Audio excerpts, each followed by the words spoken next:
Zizi. Yo, Drizzy. Now you see that we back for street so. What's that in the rush for go? You too? So God, man they rush. I don't let safe. I the tell for gonna bank. I don't catch small scene, I know I'm chopper. If I know now, I won't go open your account. You know say you can open your account now. You phone GT Bank don't make a easy. Just enter the code star 3737 hash and follow the instruction. The system fast. Are you ready now? Oh yo. Forget to worry, we don't get an easy way. No need no debt for go now bank and get you pay. Oh yeah. Transfer you money, whether na net or money. Pull out your phone and type the code, avoid delay. Just press Star T7 hash. Press Star T7 hash. Press Star T7 hash. Press Star T7 hash. It don't pass 12, we don't lock it. Me data done, I want check for some updates. How I go get up late? T7 I been on by pets gold from me tank. I get a picking and copper made their own like the hand. Before I spend, I want know me balance at the bank. T7 You can pay you like bill with the same short code. Know your bank account number with the same short code. You no need for work, I go na bank. You can use the phone open account with the same short code. It no matter if na button on a smartphone. You no need internet for using short code. You dey get mini statement of your account. City Bank don't make am easy, make you add code. What you want for sure love, you can transfer very large amounts. Up to 5 million loans. Send couple from me on to any other GT Bank account. 5 times every day. With you have we sell, just press Star T7 like you na fisherman. Star T7 Okada rider them. Star T7 doctor or lawyer. Star T7 just press Star T7 artist or soldier. Star T7 police or tailor. Star T7 GT Bank for all man. Star T7 Caught on camera. Caught on camera. Boku bad thing ki happen na we community them. But the camera don't come for watch you. If you see person they do bad, let's go away dot in at it. Well property, take bribe, fet, or do thing and we no good. You can make the camera catch 'em.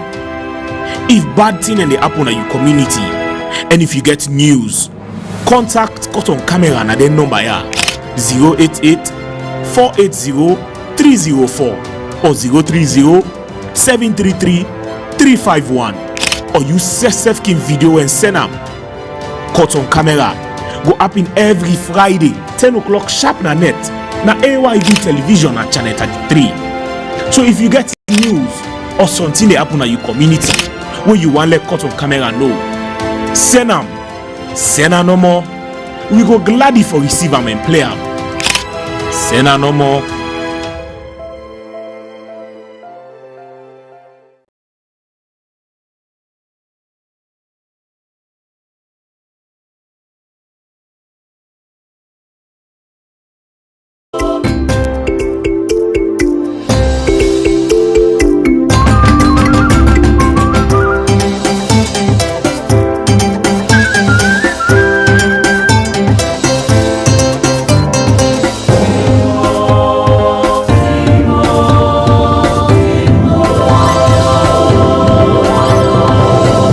Watching AYV Television.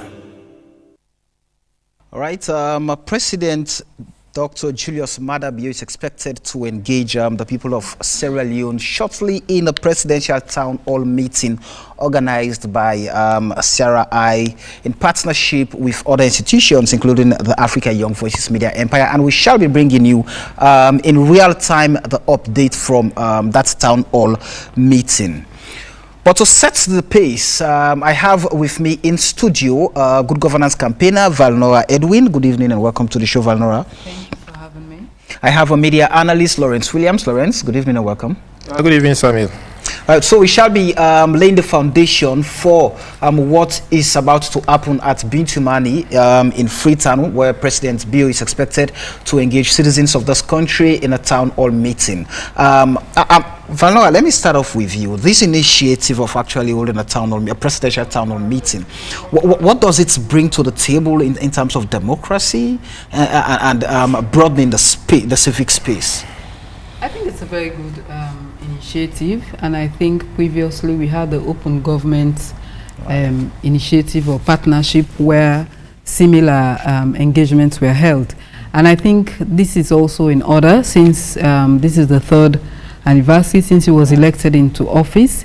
It's good that he has an interaction with the public, and he's been doing that this entire week. Yeah. Because usually when it's campaigning, they move to every nook and cranny, but when they're in office, obviously for security reasons, you wouldn't be moving around as usual, but it's also good to have an interaction with the public on those pertinent issues. And I've been following a few conversations in the various media outlets, and I think the journalists have been asking very good questions, issues that are touching the hearts of and minds of Sierra Leoneans.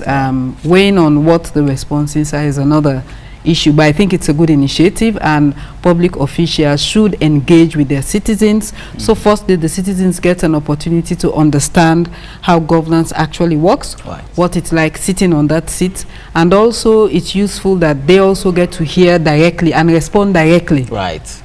You might have ministers, you might have other agencies, but this is the head of state. This office is also accountable to the people of Sierra Leone, and it's a very good accountability mechanism where you might not say all of us directly, but citizens indirectly have a way of asking the president himself directly on his office, on the assignment we have given him, how he has gone through doing that, areas where we see have been challenges, what have been challenges for him, and also I think what we are supposed to do as citizens to ensure that he delivers on what his assignment is. Right. Lawrence, when President Bio was campaigning for the 2018 presidential election that he eventually won, I mean, there were promises.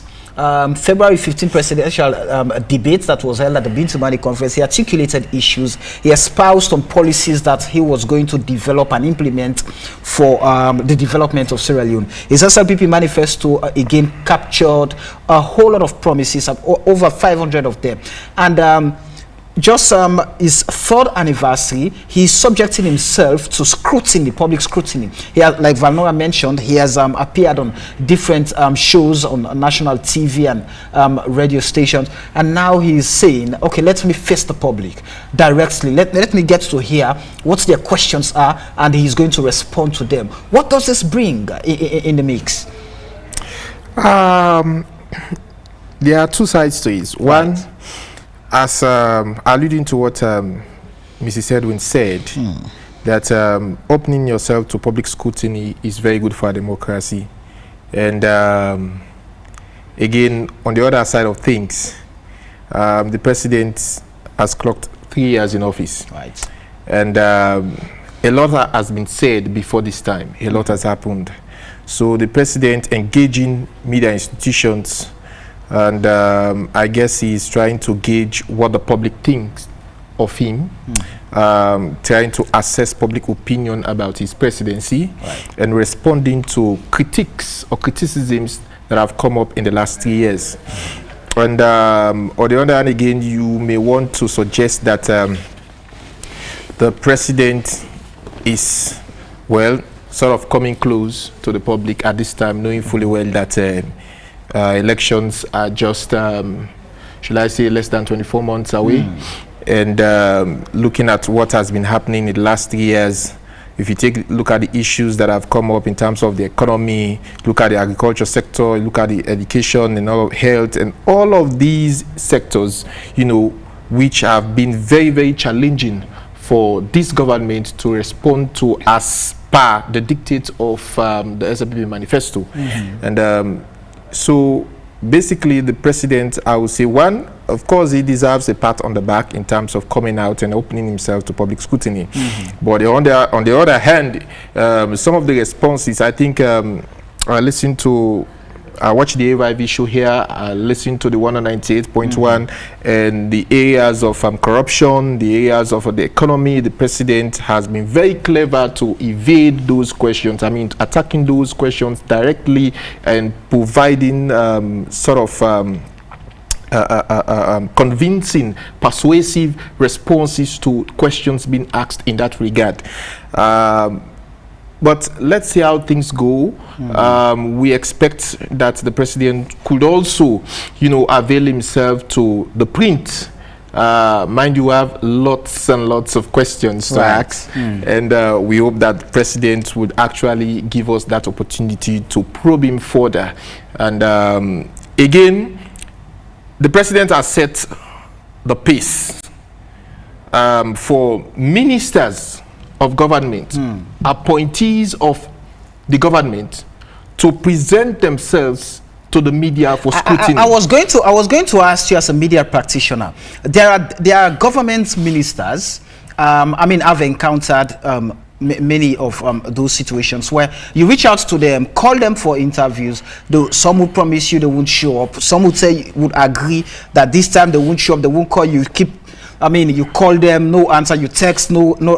So the fact that the president himself, who appointed those guys in offices, has come out to the public, allowing journalists to probe into his activities, into his presidency. What space does that set for those the ministers and other appointees? This one should actually influence them to come out to the public. So for example, if we want to discuss about the agriculture sector, right? Why are we still importing tons and millions of tons of rice when we have the capacity and the wherewithal to actually produce and grow our own rice and feed our own people? Why are we still putting up to $200 million annually on the importation of rice, and that money is going to the pockets of farmers in Pakistan, in Vietnam, and other countries, when we can actually utilize those funds, or even lesser amount of that money, to actually develop the agriculture sector? And we're also going to question the Chinese influence expanding in Sierra Leone. Let's look at the toll road, for example, and its impact on the economy. We are now heading to elections. We've witnessed violence in by-elections. Where are we in terms of transition law? Mind you, the 2018 transition was very, very challenging for us as a country. And we need a transition law that clearly specifies, what should happen in case there is a change of government, so that what happened in 2018 could not repeat itself, and even worse. Right. So we need those discussions, and those responsible, the Ministry of Justice, for example, should avail itself for scrutiny. The Ministry of Information has been you want to give that to him, exactly. Yes. Public officials, for scrutiny. But that is not enough, because they take about 1 hour, 30 minutes, 2 hours, talking when it's time for us to ask questions, and they will just limit us to 2 questions, probably 1 question, and you've spent 2 hours talking, and you want to give us at least 5 minutes to ask questions, and that is not enough. And in some cases, or rather in most cases where I have visited or been part of those press conferences, they would not respond to certain critical questions. Right. They will always find a way to evade. And as you said that, Valnora, as Lawrence mentioned that, what are the areas, the critical areas that you're expecting citizens or those who will be in that hall, whether they're going to be, cabinet ministers and all of that who will fill in, but if citizens are going to be there, the ordinary people, what are the areas do you expect them to actually raise ask questions about? The critical things. I think there are 3 key issues for me that I think people should raise, and they raise when I've been following the media. The issue around the economy, the issue around service delivery generally, so that covers health, education, water supply, and the rest, and social cohesion. And I think they need, or he needs to respond that for us to have social cohesion, it hinges on how service delivery functions. Right. Unfortunately, even for most of you, the journalists, and the responses we've had from government, social cohesion is taken in isolation and analyzed from the political party issue. Right. And that is just one of the angles that you can assess peace and social cohesion. If we look back to some of the incidents that has occurred over the years, whether even in the previous government and in this government, associated mostly with the youths, it has socioeconomic issues. It's about generator, it's about livelihood, it's about access to water supply. Those are the issues that have emerged. And when those issues are not well addressed, when citizens feel excluded, when they feel marginalized, it breeds disaffection and it leads to riot, it would lead to protest, it would lead to whatever. And that affects peace and social cohesion. Right. So it's not, I'm hopeful that there could be questions along those lines. How does he fit in service delivery? How does he fit in delivering to the people of Sierra Leone? Because that is why we have government. Right. Citizens cannot defend themselves. Citizens cannot provide, are not supposed to be providing water supply, electricity supply and roads, even though we are doing all of that for ourselves now. We should have access to good healthcare facilities. We should be able to have choices and opportunities of how we improve on our own livelihood and our own lives as a whole. Right. And so he has to discuss that, what has been the challenges for him, and also throw the challenge to citizens as well in terms of what our own role should be. One thing they always miss out, whether intentionally or otherwise, you are campaigning for an election and you are Santa Claus. Suddenly you're Santa Claus. Right. We know the bread and butter issue around the economy. Now we see what's happening to the exchange rates. We hear the same excuses. We see how expensive basic food is in the market.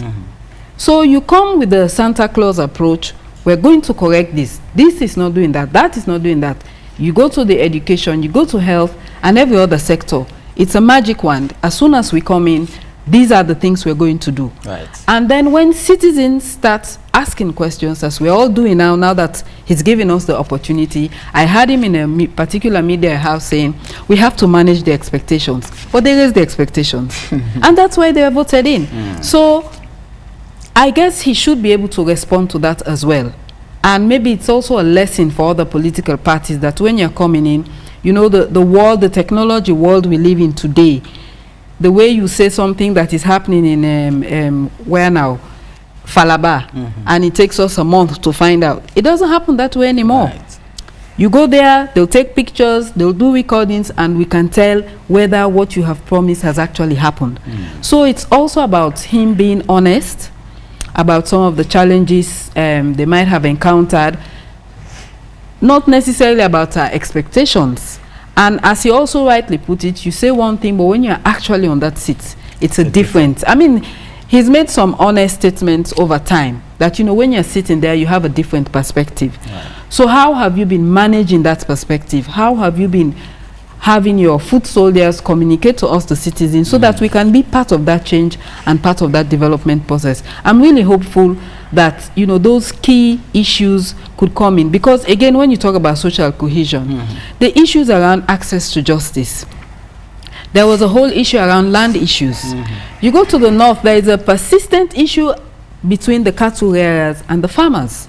And I know I participated in the fragility assessment. That's been going on for years.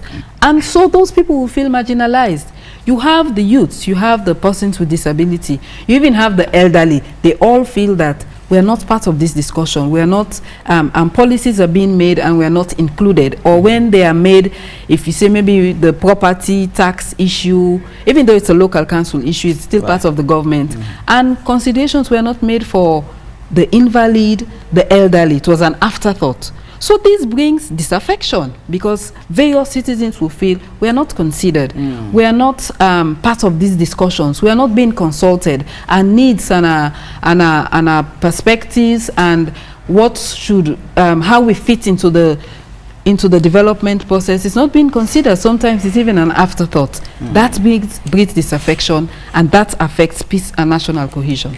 These areas Valnora has mentioned are critical areas. You talk about the economy, you talk about cohesion, talk about education. I mean, these are all issues that are very critical to the growth and development of Sierra Leone and Sierra Leoneans. Now, should you just imagine that these ordinary Sierra Leoneans, I mean, down there, now have the opportunity to interface directly with the president, ask the president questions. Mr. President, you promised you were going to provide free quality education where financial burden is going to be taken off us. But now, when we go to schools, authorities are asking, schools administrations are asking us to pay this, and when you put all of that together, it's more than the fee that we were paying. Should that opportunity be created directly with the citizens and the president? I mean, opening himself up to that platform. What would that bring to the development of Sierra Leone? Firstly, let's talk about the free education, for example. Yeah, I think what has been missing is citizens' understanding of their own role. Right. The free education is very clear that government pays the school fees for pupils so as to increase access to education. Yeah, and the thing you mentioned about paying for these, that, all of those that suggest bribery, you know, I think citizens owe a responsibility to have an obligation to report those issues. Right. Yeah, I could remember, yes, last year during the Becker interview, and that issue came up in one school, and it was brought to my attention, and I went there, and the parent was saying like, "Oh no, can't make them not give me picking the school and all of that stuff." So I backed out. Yeah, but those are very significant issues of concern. Again, yes, indeed, we've actually had a good number of children, about a little over 2 million children attending school now, but the quality is not there. If you look at, if we actually to look critically and genuinely and sincerely, I mean, look at the free education program. Yes, indeed, the government has made deliberate effort, but that program needs to be reviewed. Because when you look at the annual school census of 2019, it tells you that we have over 45,000 repeaters for that year. 23,000 of those are pupils in classes 1 and 2. So it brought to a question, I mean, the quality being offered at that level. Let's look at the health sector again. You know, there are several promises by the president. I haven't had much fools about the achievement of Magufuli, particularly his introduction of free quality education in Tanzania, the late president. So why make much fuss about it in Sierra Leone when the quality is not there? In fact, they will never ever dare send their children to those schools, quoting PLO Lumumba. Yeah, so we need to actually assess the service delivery aspect of things. The health sector again, there are significant challenges plaguing the health sector for God knows how long. And for how long would political parties, politicians, or governments, in and out, successive governments, be promising to fix this economy, promising to address the health problem, promising to address the education problem, and these problems still linger on. They have not been addressed. This platform, does it not provide for first-hand? It doesn't. Unedited from the ordinary people, that they do not need to tell the Minister of Finance that Jacob Jusuf, you've not been doing this and this, and the government promised this and this, and now the president is saying, tell me exactly, tell me what are your experiences? How can we fix it together? Because in all the interviews he has granted, I mean, that came out clearly that the involvement of Sierra Leoneans is what can only get Sierra Leone better. Samuel, during the campaigns leading to the 2018 elections, And even when this government assumed executive power, they promoted, presented, and propagandized the solutions, concrete. You could clearly see that these things, you know, were going to happen. Yeah, that indeed we've now had the solutions, permanent solutions to fix all of these problems. mentioned something very critical. But the president, I think, has been honest in some point to say what I thought was in there is different from when I went in and I saw things myself. So, I mean, on that chair now, it's a different perspective. Now the problem, the problems are more than what he thought. So it's going to be very tough. So the challenges are going to be, enormous now. And of course, we know we have numerous challenges in this country. How then can he fix that? Is that not what this provides? I beg to differ from Valnora's view. Go ahead. And the president had been there before. He had run the state before. Yeah. Not democratically. I know, but he had been there before this time, right? He was there. And so coming in fact, the year spent in opposition, you know, prepared the president for that mantle. From an outside point of view. From an outsider. They understood the challenges. If you look at the issues articulated in the SLPP manifesto, let's go by the manifesto. Yeah, if you look at all of those issues articulated in the manifesto, these are sincere. They honestly and sincerely approach those issues. Yeah, I don't know where the government went wrong in terms of implementing what is on paper. Yeah, and again, it appears to me that we have still not gotten to the point where we could actually, or our systems, political party systems, could actually produce honest, sincere, hard-working, patriotic leaders to govern this nation. And probably, I believe there are individuals who are capable, or even more than capable, but because of the way how the politics is structured, it scares people who have good intentions, people who would actually love to work and deliver.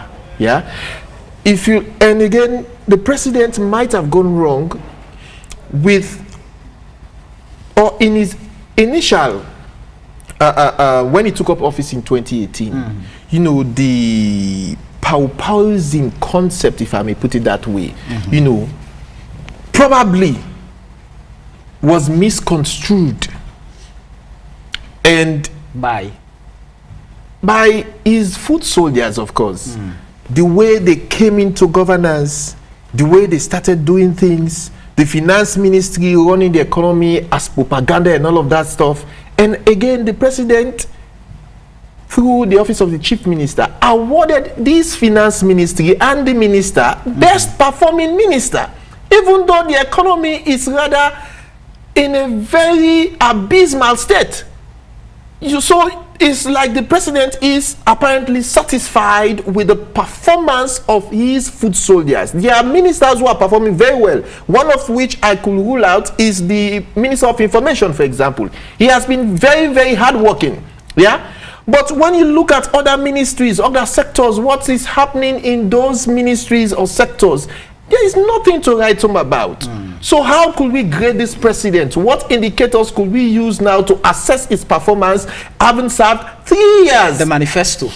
So if we are to go by the manifesto, I'm going to tell you, we will not grade the president more than 2%. I mean, 1 to 10, I will not give him more than 2%. There will definitely come a time when we will go by the manifesto and the promises the president and his team made in that manifesto. Valnora, you've listened to the submission of Lawrence. And let me just inform our viewers that in about 15 minutes, we shall be joining the live team at Bintimani to get what is happening there with the president in that presidential town hall meeting. But in terms of service delivery and how the people are expected to actually come out today and tell the president what they're going through, what they've been going through, and how they feel or think the president and his team should go about, surmounting those challenges or solving the problems they are going through, do you think this platform can actually create that opportunity? Well, I do agree with his view when he mentioned when you usually have these forums, you'd realize that you'll have the president talking more than actually having the interaction. Right. He'll say a lot more of what he's of the view he's achieved, and there'll be very limited time for that level of conversation, because a town hall is supposed to be a conversation, and I don't think we'll have adequate time. But we are just hopeful that those who would have the opportunity of asking questions and engaging would really drill down, because the issues are clear and simple. And it's the same thing we've been saying all over, wherever, and for as long as possible. So, the issue again about service delivery, the issue around the economy, the issue around social cohesion, those three are the key issues. And I'm hopeful that probably this time around, the way the town hall meeting would be designed, it would give an opportunity for more interaction. The point about saying the president said now he's on the seat, it's not making an excuse for him.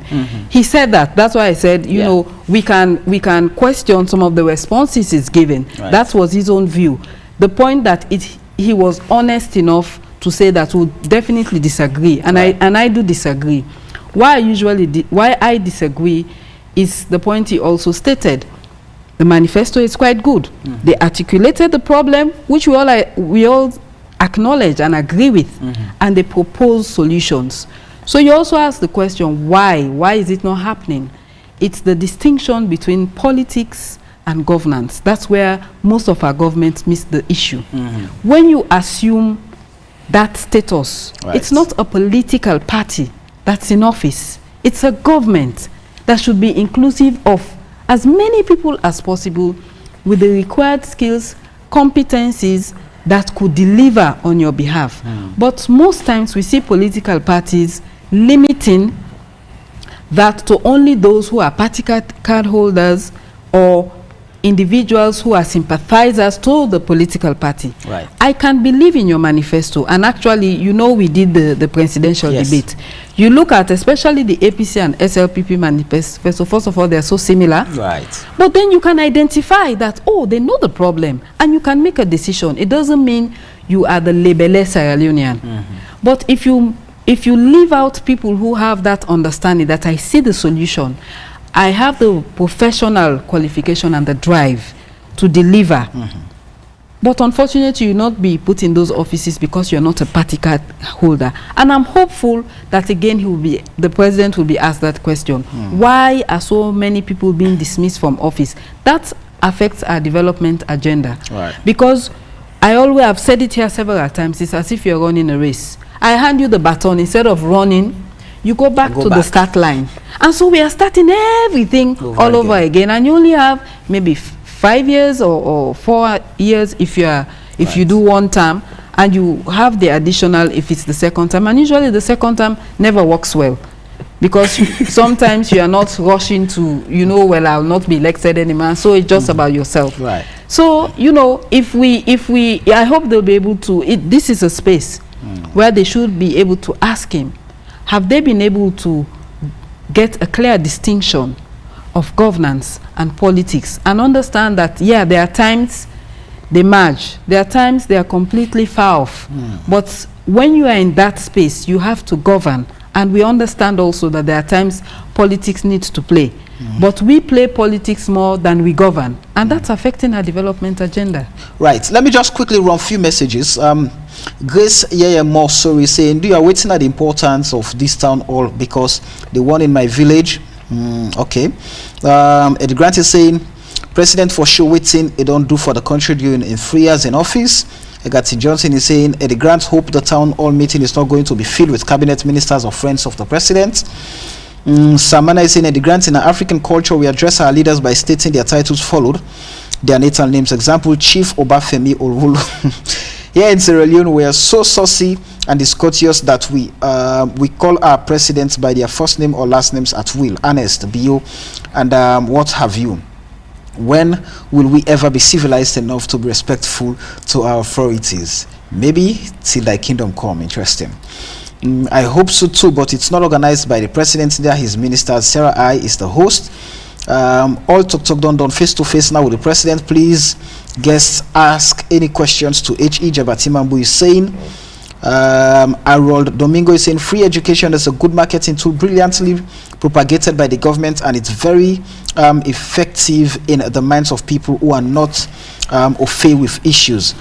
People are not suffer enough to understand issues affecting their lives. HE is so tactical in answering your questions. You will hear him soon. Jabatimambu said.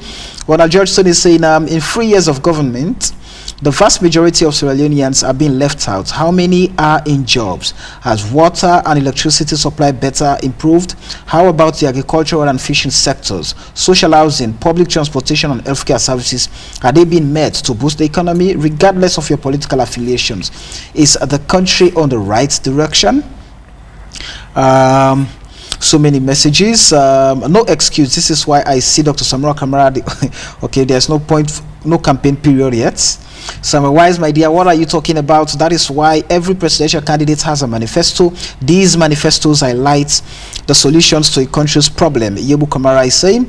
And for HE President Bio going out on public TV for the state to probe, it implies true democratic tolerance and confidence in its governance. Nido J saying, Minister of Information is working very hard because he's the purpose propaganda machine. Yebu Kamara is saying. Thank God you said it's your opinion. Okay. Valnora, you're right. This town hall meeting is going to be a one-sided thing. BO is going to continue with his damage control. Valnora, the president stated he won't work with people he doesn't know, but rather his brother and sister he trusted. Mariama Ayatunde. Please, Bro Samuel, if there is chance, let President Bio give the speech in Creole so our people in the village can understand what is going on. Well, Daniel Kamara, I have no decision to make in that respect. As a Sierra Leonean, the final message I would take was the foundation built in 11 years. Esmondo is asking. Okay, we have to leave the messages there and try to round up this town hall meeting conversation. But remember, after the town hall meeting, we shall be here again to discuss the issues that will be raised in that particular meeting. So Lawrence, as we try to round up this up, because we should now take a trip down to Aberdeen, where the president is expected to be shortly in about 6 minutes. What are you looking forward to hearing from that meeting? Just the usual,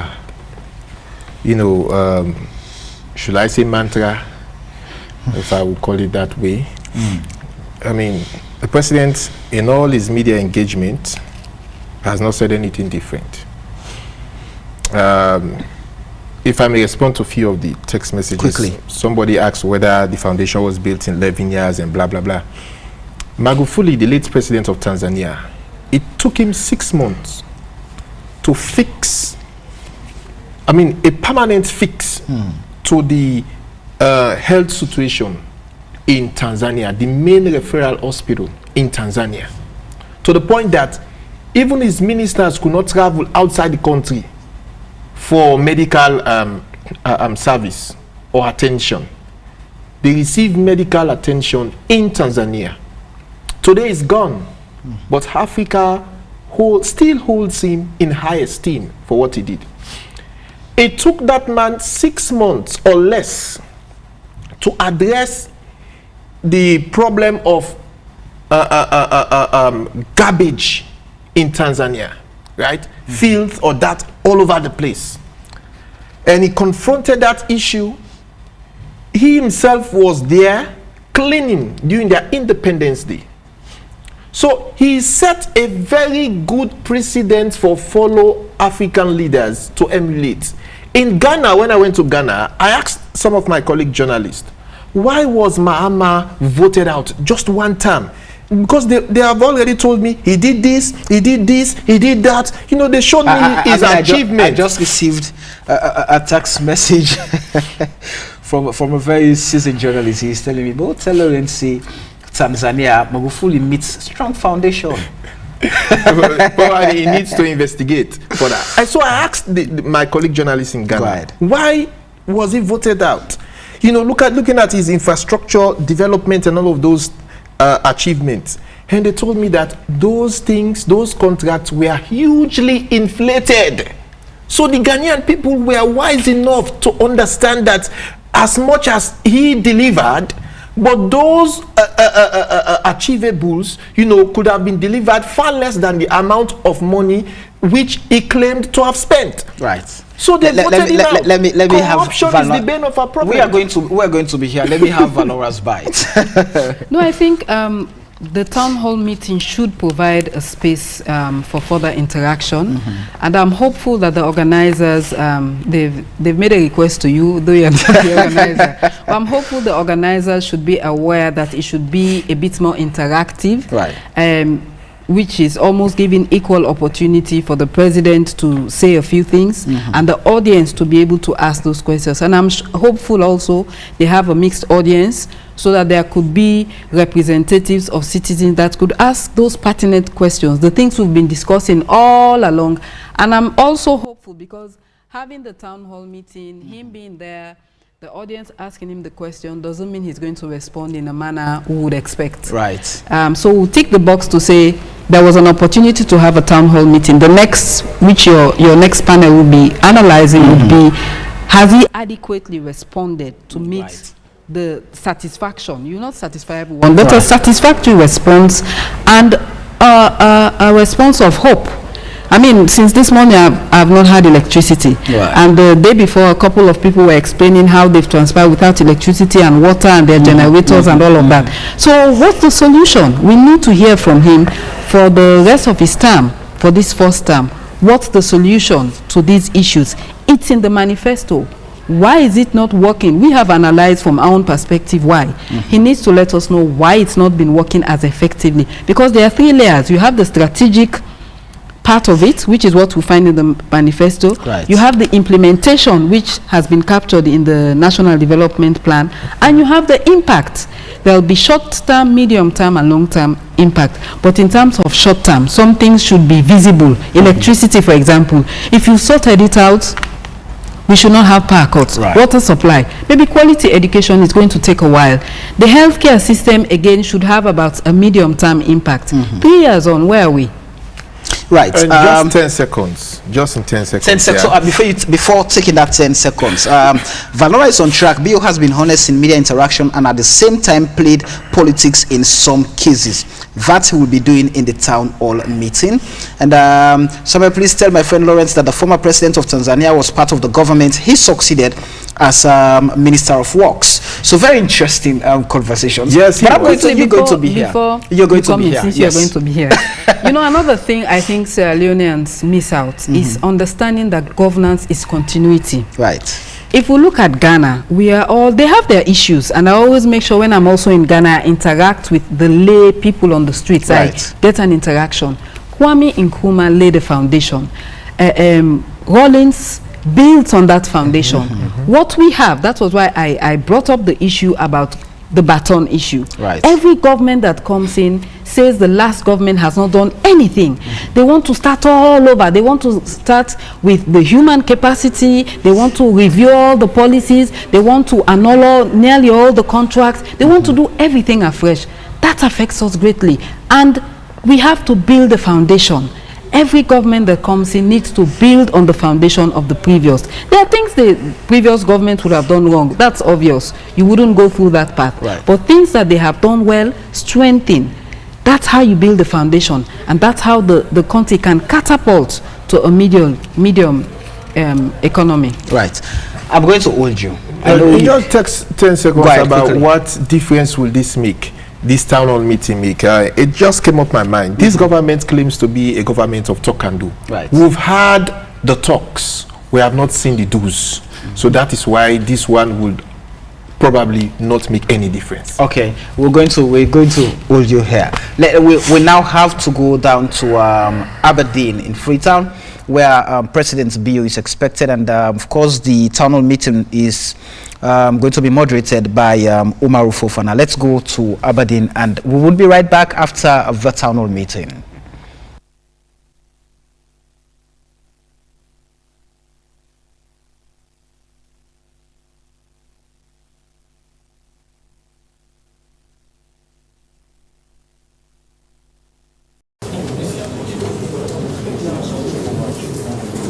Welcome the First Lady, Madam Fatima Bio. Welcome, Madam First Lady.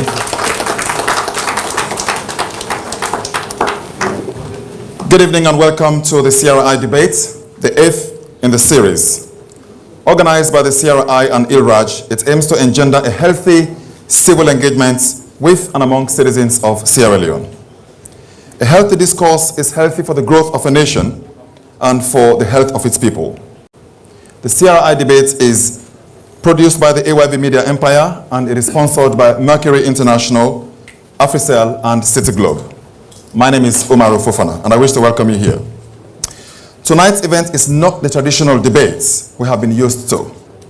For this quarter of the CRI debate, it is a special event, a town hall with His Excellency Julius Maada Bio, marking the 3rd anniversary of his ascension to the presidency of Sierra Leone. On the 4th April 2018, the retired brigadier became the first elected president of our country to have been born after independence in 1961. Coincidentally, it is 60 years this month since Britain handed over control of our nation to us. The president came with his vision to address some of the perennial problems that had beset our nation before the Union Jack was lowered in Sierra Leone. They include the setbacks in ensuring law and order, governance deficit, increased poverty occasioned by a sliding economy and official theft, the steady erosion of the country's human development capital, protecting the homogeneity within the diversity of our cohesiveness as a nation, and accountability, especially in the fight against corruption. But how much has President Bio done in the last 36 months to mitigate these harsh realities? For the purpose of this town hall, we shall limit our conversation with the president to those key areas, which, by the way, are cross-cutting. The town hall will last for 90 minutes, including a 10-minute break. And the president will have a 30-minute cocktail with us at the end of it all. Now, we have a very simple and straightforward set of rules here tonight.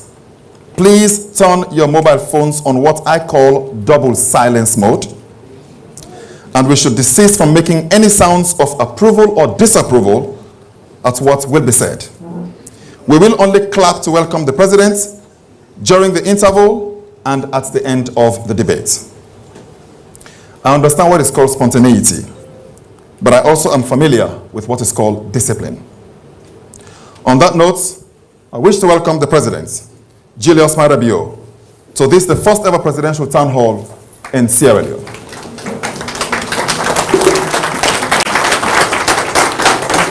Welcome, Mr. President. Yes. Could you stand for the mic, please?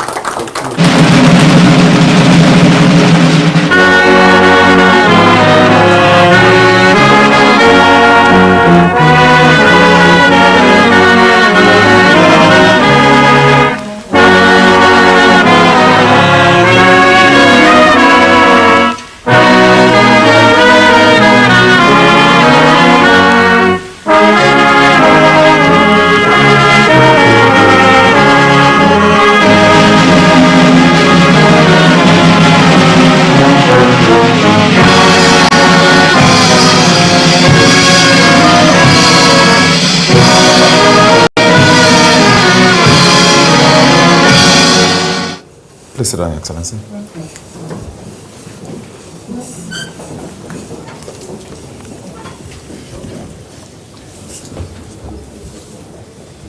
Thank you very much, Mr. President, and welcome. I was going to suggest that since you and I are socially distant, if you could kindly take off your mask, sir. And I reckon you and I have taken our COVID-19 jabs, so we should be fine. Thank you very much, Your Excellency. I will take it off so that they will know that it's Maada Bio. Thank you very much for accepting our invitation here. Now, first of all, Mr. President, what have the last 3 years been like for you as president? Have things panned out the way you had expected them to? Of course, not exactly. It has been a very difficult period, as you can all imagine, because of the enormity of the task at hand. But with the leadership I'm providing, I'm confident that we can lay the foundation to move forward.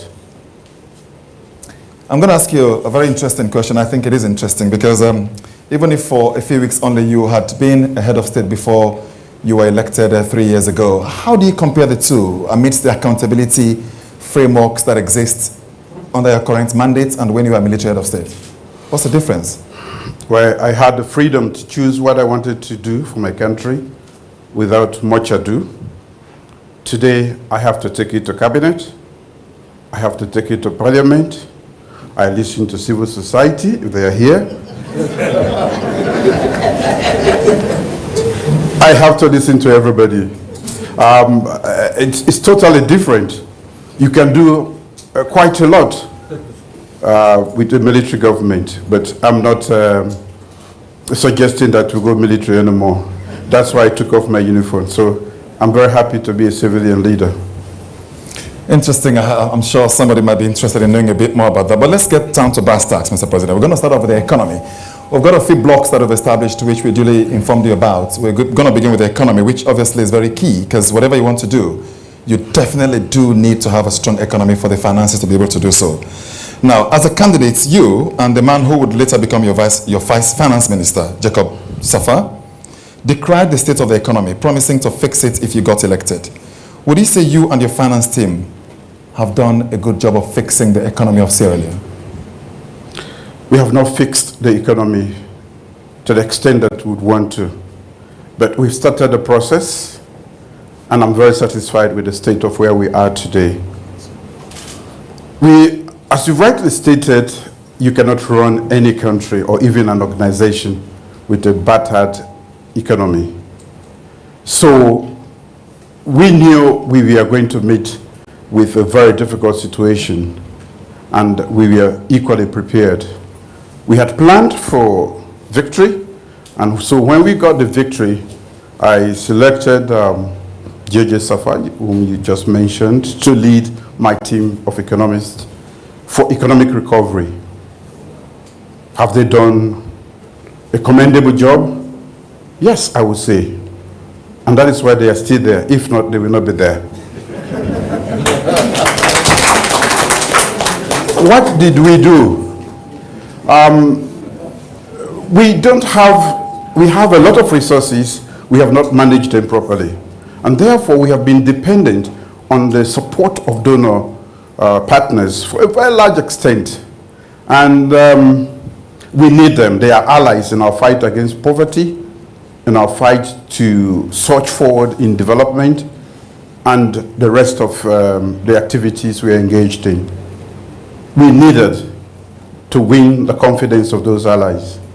So what did we do? Well, we made a commitment to them. But I must say first that they had left this country already. Why? Because we, as a country, the former leadership was never listening to them, and there was poor economic management, high inflation, huge debts. Arrears were huge. Everything, I mean, the economic baseline was such that it will actually frighten you to take over a country like this. So with all of that in mind, we decided we were going to do what was necessary for economic recovery. And one of the things we did was to, one, gain the respect and confidence of our partners. And we engaged them, made a commitment to them with certain reforms, and we engaged with those reforms, and they later realized that we meant business and we were committed. So the IMF came on board, and in the review by the board, they accepted a 3-year economic reform for Sierra Leone, economic program for Sierra Leone by the economic recovery. They would help us. But what is important about the IMF is the fact that when you have a program with the IMF, it gives you a clean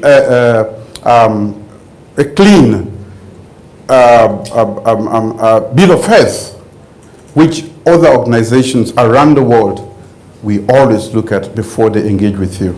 So once we got the IMF on board, the others started to come back, especially donor countries that had abandoned Sierra Leone because of poor economic management.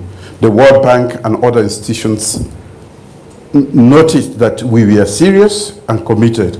So that was how they came back. And the rest is history. You can see their participation. You can see even in the middle of COVID, we are able to get over 100 million United States dollars. That was a sign of confidence in our capacity to efficiently lead this country economically. But so with COVID, Mr. President, they didn't mind. They helped virtually every country, which was in need, not least developing countries. But you know how they distributed the amounts.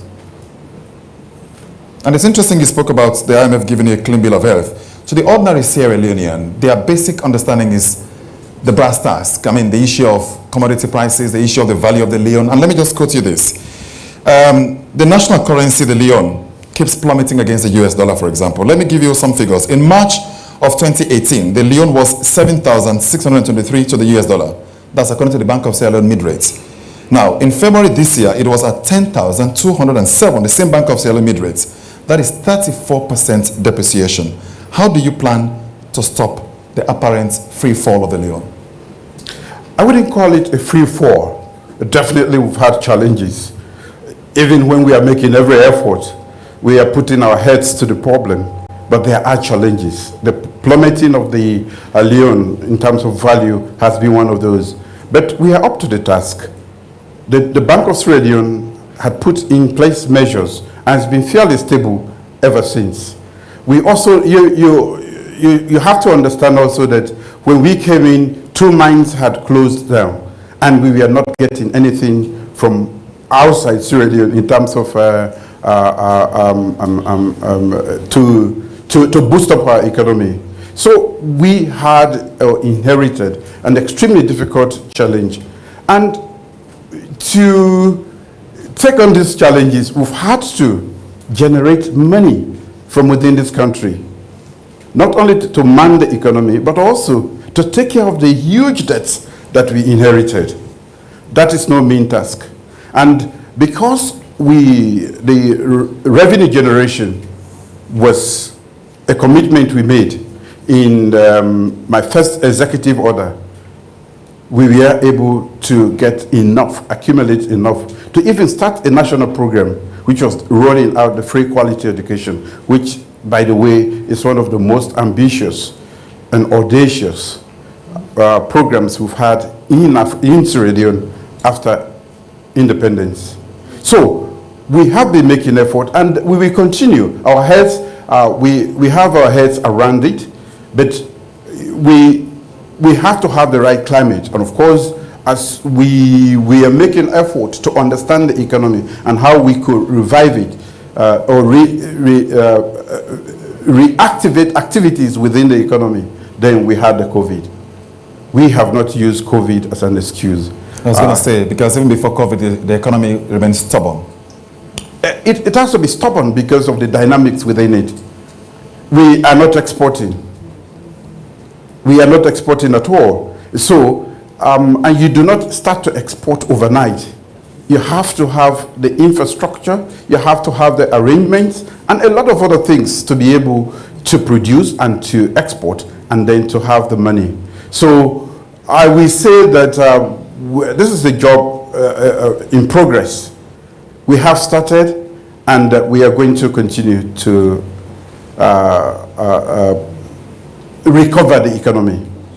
Now, you spoke about mining companies. We'll come to that shortly. But let me tell you about domestic revenue. In your manifesto, it was clearly stated that your government would ensure that revenue GDP ratio reached 20% by 2021. Now, in normal terms, domestic revenue has increased. However, going by that measurement used in your party manifesto, this is hardly the case. Let me give you some figures as well. In 2018, it was 14.3%. In 2019, it was 15.5% of GDP.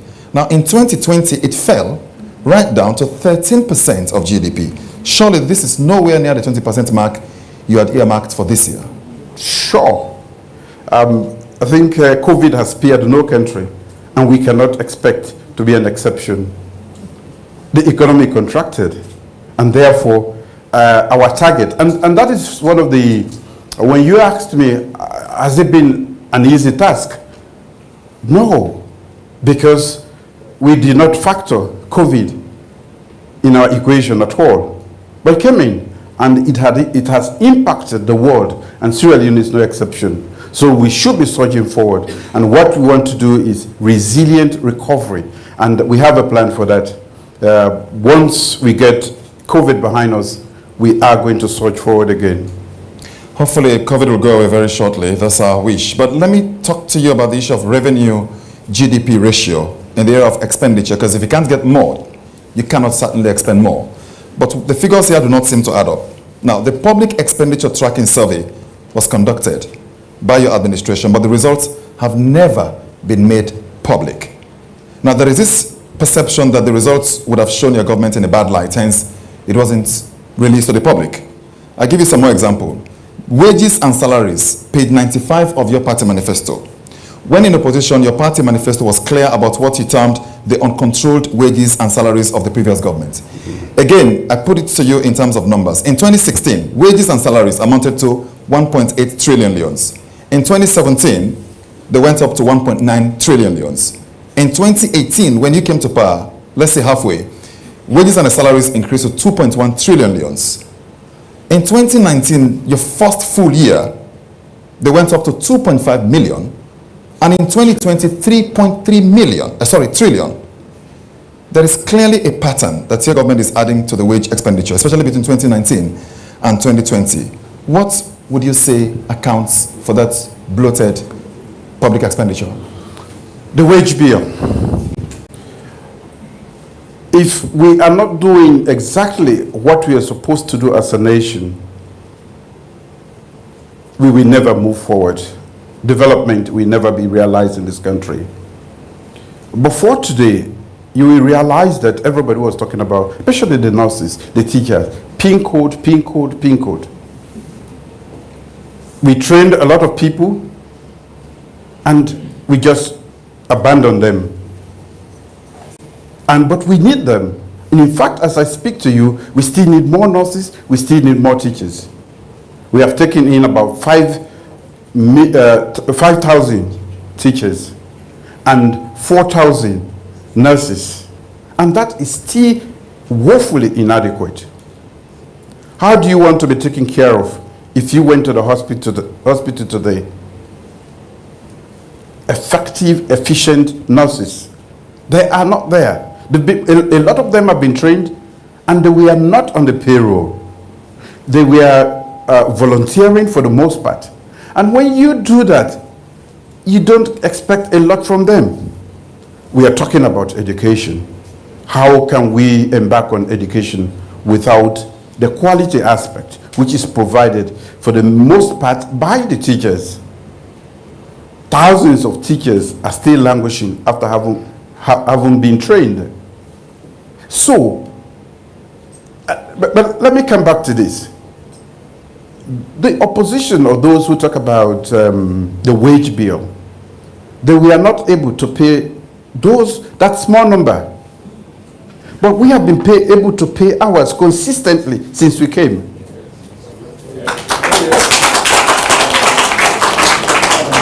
We are dealing with a nation, so it is not the numbers. Are we taking teachers for the sake of taking teachers? No. Are we taking in nurses for the sake of taking in nurses? No. Human capital development is our flagship program, remember? And for us to deliver on that, especially the education aspect, we need teachers. Good teachers, well motivated, So we've had to increase their allowances by 10%. We've had to increase their salaries by another 30%. Same for the nurses. This is not money wasted. So you can understand why the continuous increase in our expenditures.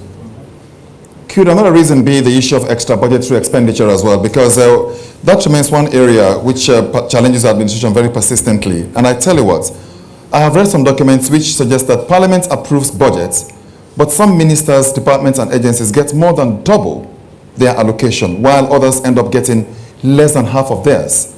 Is this a case of poor planning on the part of your administration, or why is it happening? Well, that is a little technical. And what I want to do today is to explain in general terms the strategic vision which I have and the leadership I have provided at the highest level. When it comes to details of that nature, I will make my Minister of Finance available one day to make clear on those, because I will be speaking completely out of my range if I attempted to answer that. And I don't want to lie. I understand, Mr. President, but the point is, if it keeps happening repeatedly in various ministries and MDAs, clearly if there had been a proper due diligence to have studied what would be needed, you wouldn't have the idea of some having their allocations doubled while others would get half. As I've stated, my minister will competently answer that. Today I cannot, and I don't want to lie before this nation. I take that. Jobs. Jobs have been few and far between, fewer and farther between, because they've always been scarce. But one reason why these jobs have been lost, and there's hardly any family today that doesn't have somebody who's had to lose a job for one reason or the other, which is biting deep into the pockets and even the survival of many, many people. The mining companies, at least one of them had their license terminated, SL Mining, and Shandong. The issue of Shandong was more or less like killing a dead man. They were more or less on their way out, and then that ended. Would you say that you were ill-advised by your legal people and those in the mining sector in killing the horse that was laying the golden egg? Well, I don't know how golden that egg was. But if you were to check their contribution to national revenue, it wasn't much at all. Provided jobs, quite a lot of jobs, Mr. President. Yes, we are going to provide more jobs, but we need to correct the mistakes that was involved in the mining lease agreement that they had. And what are those mistakes?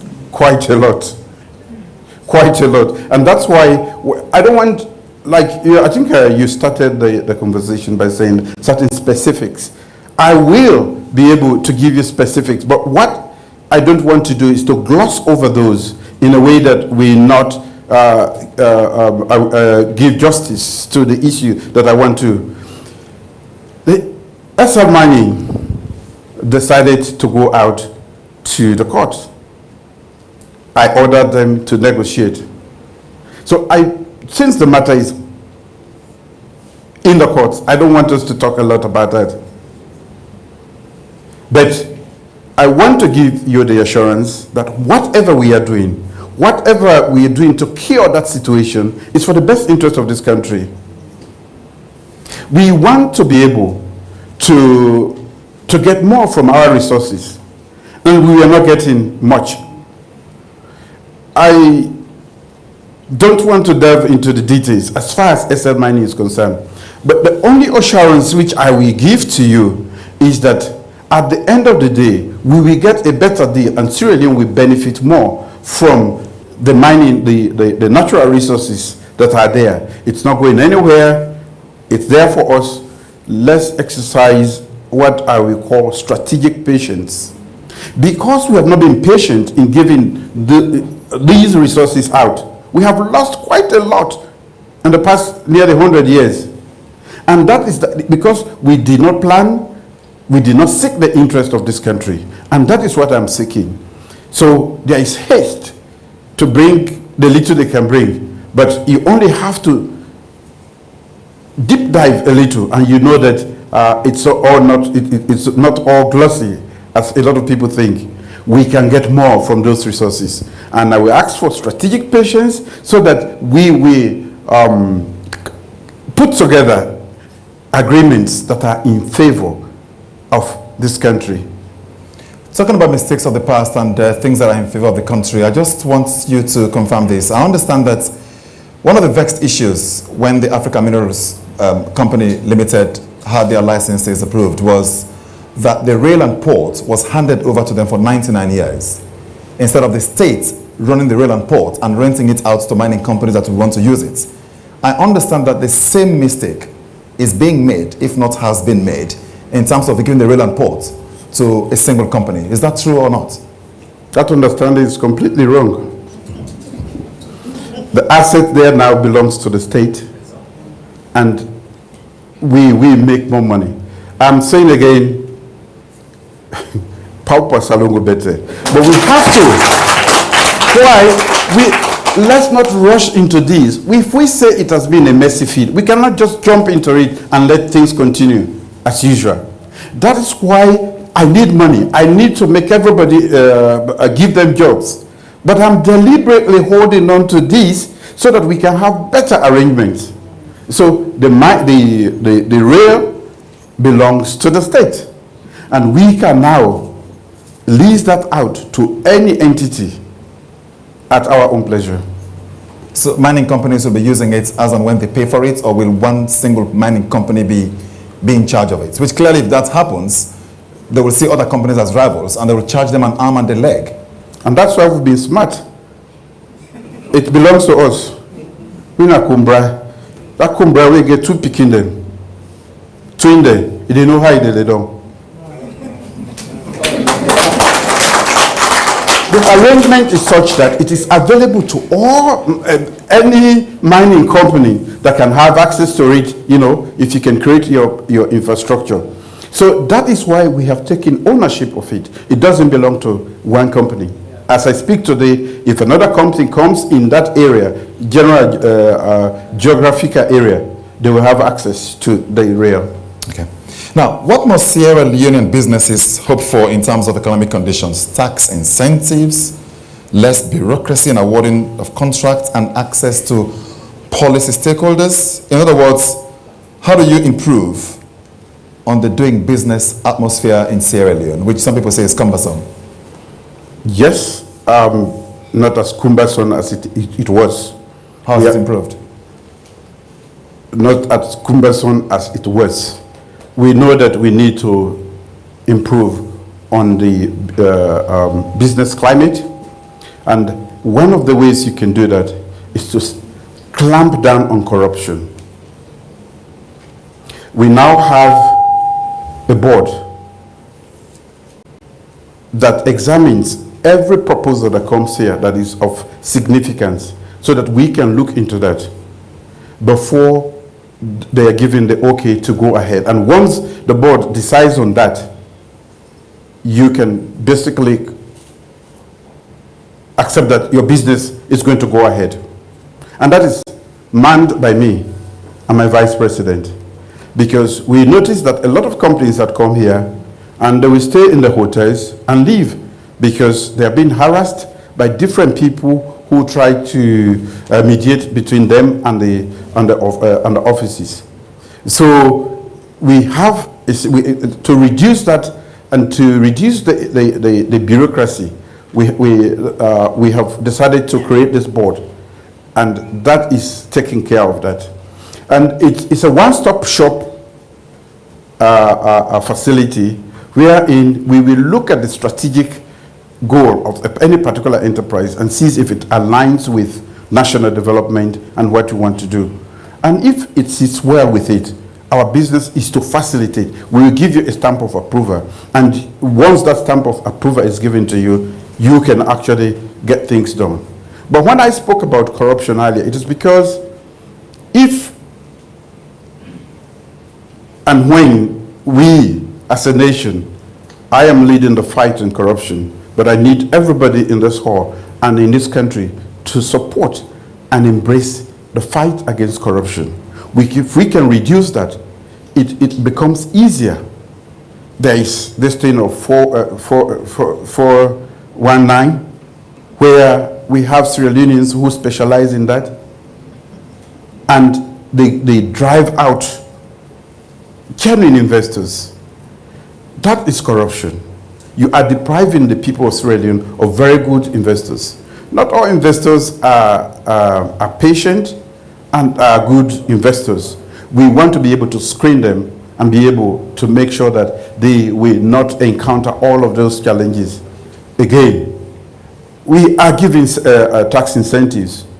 I will cite two companies, the ones producing paddy and Kisi industries, producing the oil. We want to help those. Those are here. They are using local content in terms of their raw material, and they are moving, that they have even started exporting. They deserve to be supported by us.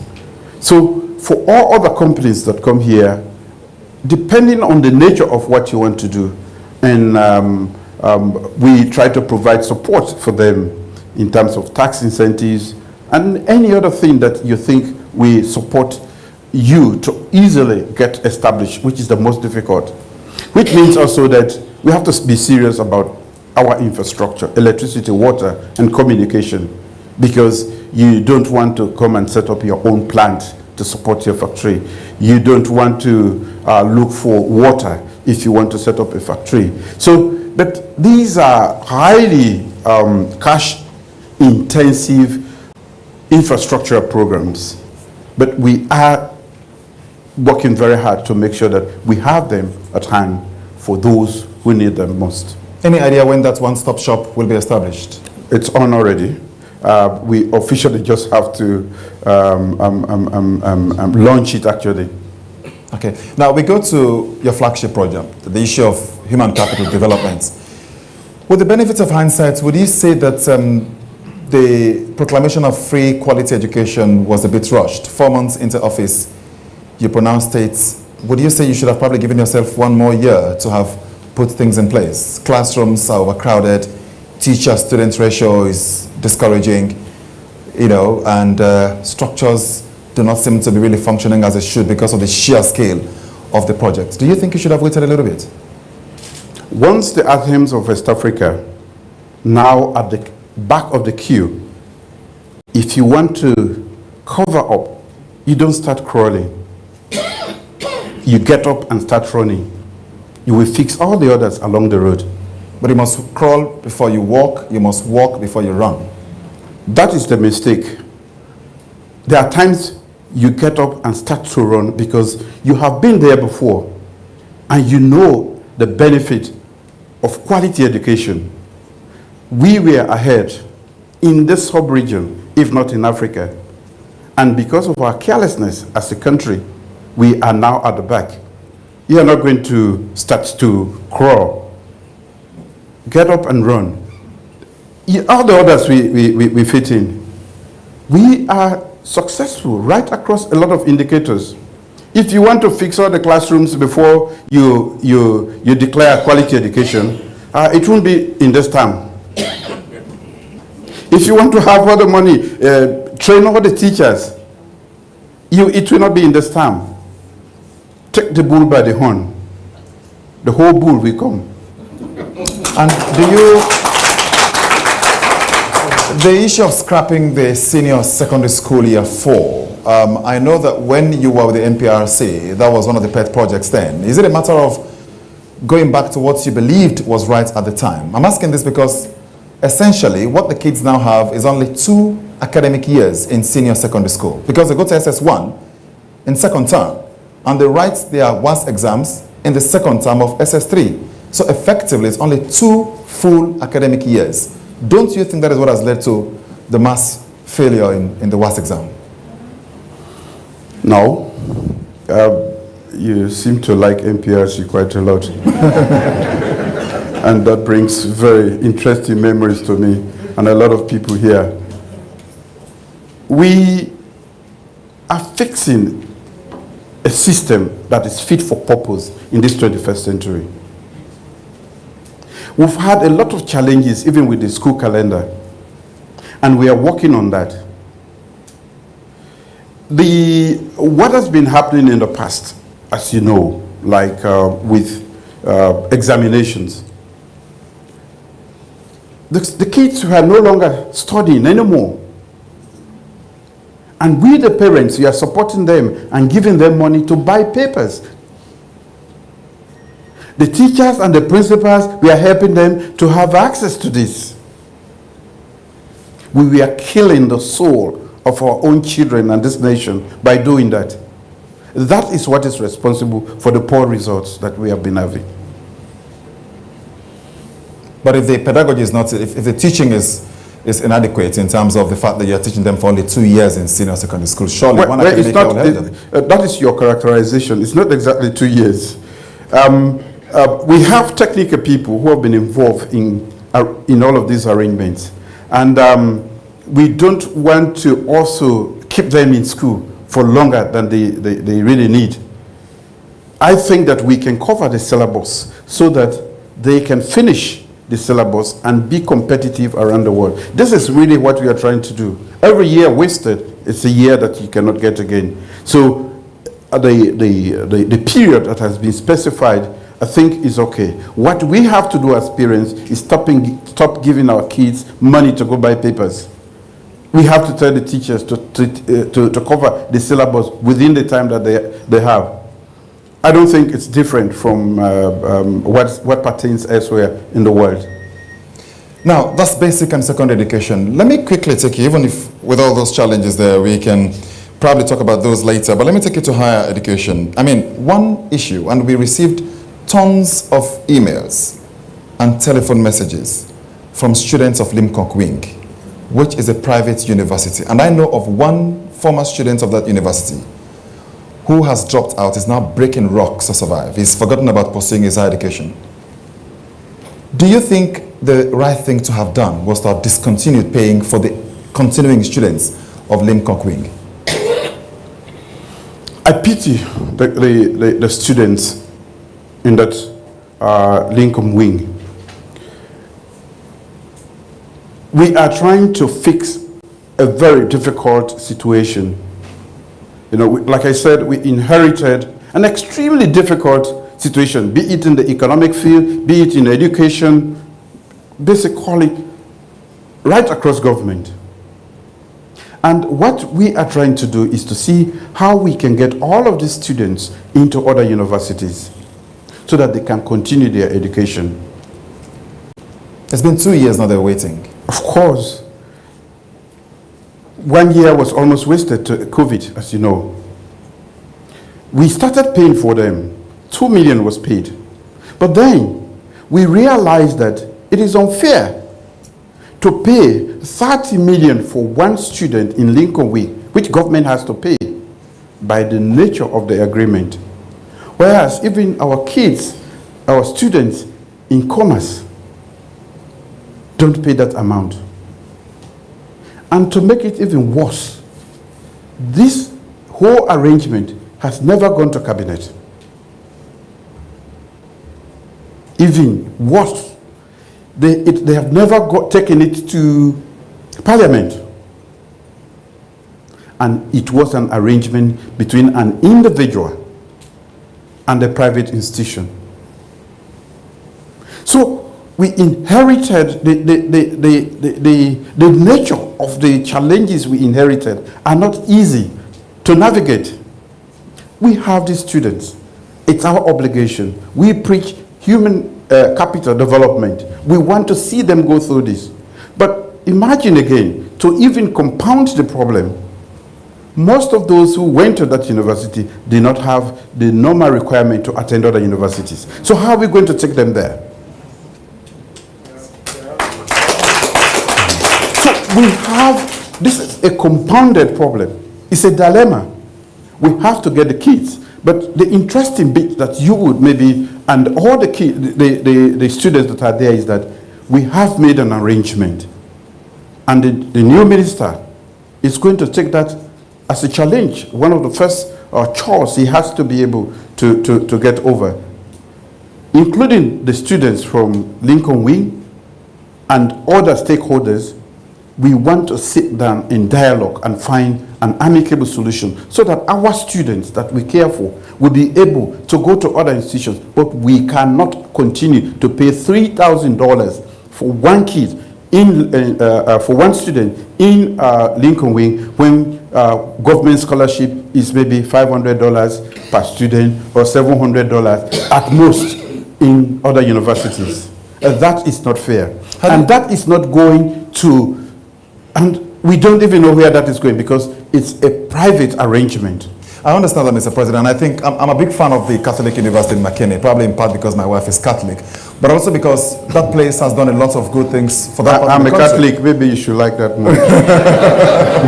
But maybe somebody could say Unimac should have also benefited from that. So we can argue about whether or not the state should pay for students. Benefited from the pay you're talking about to a private university. But the point remains that your administration continued paying for them for 1 year. Had you not thought about all of that before you raised their expectations and paid for them for a year and discontinued? We had just been approached. We had campaigned on human capital development. Poor students, and we are faced with this. We decided that was an interim measure, and then we wanted to find a permanent solution. And this has been difficult to find. And that is why I have tasked the new minister to really delve into this matter, deep dive with all stakeholders, including the students, so that we find a solution to this. We'll quickly talk about the health sector under human capital development before we go for a break. Are you satisfied with the state of the nation's health? No. It's a work in progress. It's been a very long time working in progress. 3 years. 3 years. What has changed? One of which has been taken by COVID. We tried to make an unfair comparison. We cannot change the health system without the necessary resources. Do you think anything has changed? We cannot change the health system without the human aspect of it. Left with me, I want the health system to be like the NHS. National Health Service in the UK. Correct. Tonight. But can I do it? Do I have the human beings capable to do it? Do I have the money? What we have been able to do is to take, especially primary health care, that is almost everywhere in the country. We are taking care of that so that we can prevent the occurrence of a lot of diseases. When we came in, anecdotal evidence has suggested that our intervention through the National Ambulance, Emergency Ambulance System has reduced mortality and infant mortality rate. That is because we were able to deploy all the ambulances. We had to fix them. Remember, they had already started looting parts of it. Some of them had their engines ripped off. We had to repair everything, and we have deployed them around the country. And that is, I was pleasantly happy when I went to Kamakwie and Fintonia, and they are telling me these ambulances are saving our lives. We cannot change overnight. And maybe with that question, I want to appeal to Sierra Leoneans that Rome was not built overnight. America has been building, and they are still building 300-400 years later. The great United Kingdom. We have to understand this. Even if I had all the money, I cannot institute the sort of changes that we expect. Development is a painstakingly slow process. And development needs all of us to support it. It does, but the reality is some of the most basic things are a luxury in Sierra Leone. It took only a single Sierra Leonean nurse in the United States to establish a center here to provide dialysis for her father, and that has become the only dialysis in the country. The state does not have one. A mammogram to detect breast cancer early enough virtually does not exist in the country. Surely these are not luxuries. These are the most fundamental things which we lack in the health sector. You are not accurate in the facts there. That's right. Correct me, sir. We have dialysis now, machines for dialysis. And that we only brought in when we came in. We have also supported a private dialysis center, encouraged. One of, not, it's a medical doctor. I think they have 4 stations there. And we are encouraging others, not just in Freetown, to go to the regions, because it is not only in Freetown that we have needs for that. So, as low as it might be, because we can have the funds to buy the machines, but we will need the people to operate them and to fix them when they break down. This takes time. Are they working now, sir? The Sure. dialysis machines? Sure. Listen, the technical people who can man these machines are being trained. You cannot, it's not a car that you just turn and it works. You have to know how to man them. The private one, another private one, in addition to the one you've mentioned, which I don't know about, is functioning as I speak to you. And we are training people to man those effectively. And we are talking about cancer. The new health village that we are creating in Kerry Town is going to be revolutionary and transformative, because we have realized exactly what you're saying. We don't have to fly out. We have very good heads. We have very good medical doctors. What have we done? As I speak to you, through the MAC Foundation and through Madame's effort, I think about 12 medical doctors and nurses are being trained in oncology. It will be useless to have a mammogram and any of these things here if you don't have those who can competently man them. So we have been intentional in how we approach these issues. When I spoke about Kerry Town, is that reference to the cancer center which you have spoken so much about? Say again? Or is that different? You spoke about the cancer center which you said you wanted to establish. Is that part of the Kerry Town project, or is it different? Kerry Town is a health village. We are going to have several medical facilities, cardiology and all of these centers. One is a private one which is also located in the same vicinity, that we provide a range of services, medical services. We are also going to put, using the funds, by the way, people have been asking, where are the funds? Those funds from anti-corruption are ring-fenced. When will that ring be taken off for the diagnostic center to be set up? When you have 2 million, you cannot set up a diagnostic center. So that's why we have ring-fenced it. Not even the Minister of Finance can touch it. So what we are doing is we have gotten support, and we want to increase the quantum so that we can set up a full-fledged. I did say that will be seed money. It's not enough to be a full-fledged center. But we are a compassionate government. We care truly for the people of this country. So we don't only want to educate our kids, which is our responsibility, by the way, which we have taken as a government, that it should no longer be your responsibility, except you want to send them to private school. We will pay for every kid. And if we want to take care of the kids, or every human being, we also have to do so in terms of providing health security. And that is why we have increased the budget from 7% to 11%. What's an idea when this, I'm keen on this diagnostic center because I've read some very grim literatures of late about the number of people dying of cancer in Sierra Leone. It's a silent killer. My friend, my very close friend, is suffering right now with cancer. And I thought that we might have a clear idea as to when this diagnostic center will be set up, which will, I would imagine, have a cancer treatment center. Do we have any idea when it will?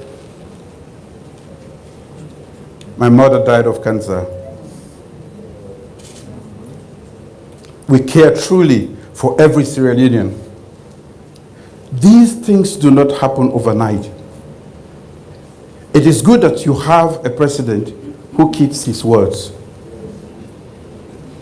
And we are intentional. We don't want to be flying to the other countries of the world to seek services that we have the heads to provide in this country. The facility will be there. What I hate to do is, in as much as I know about a range of activities happening right across government, until I have a very definitive answer to issues, I don't want to speculate on on a national discussion like this. But I will, if you trust me, believe me, that is ongoing. And we are going to have a national diagnostic center. Thank you very much, Mr. President. We'll have a short 10-minute break and we'll be back to talk about the issue of national cohesion and accountability.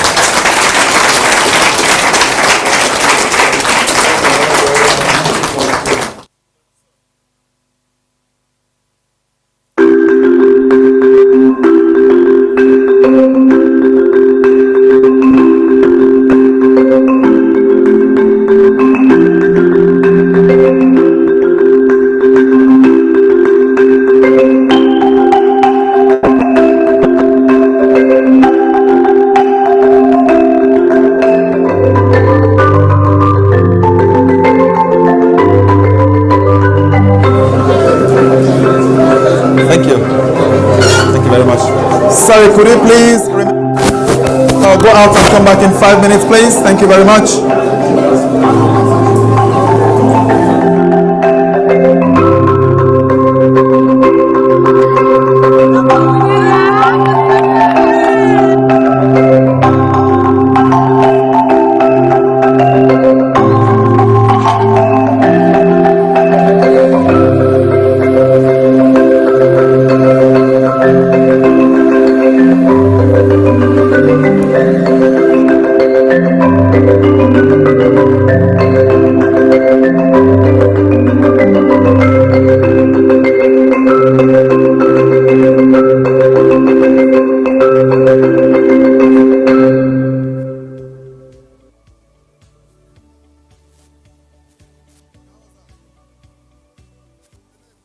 So this is another visit to the Moyamba School after a couple of weeks, and I think we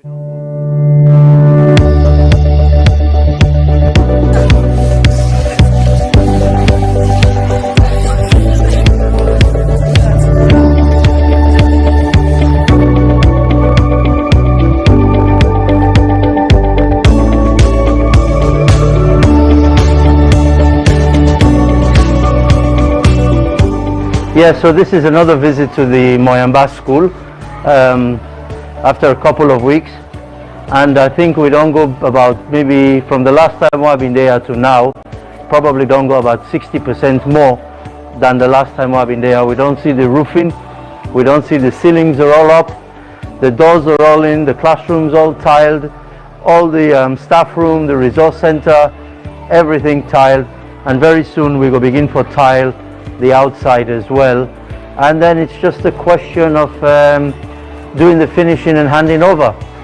It's been very impressive, I must confess, because you can see that the contractor is nearer from and I will make a promise, I will try my best to hand over the school given in the shortest possible time, even though the time frame was very tight. But with the help of me, with Mandem and the community people who support me greatly, I'm happy today for making us see how far we don't go with this work.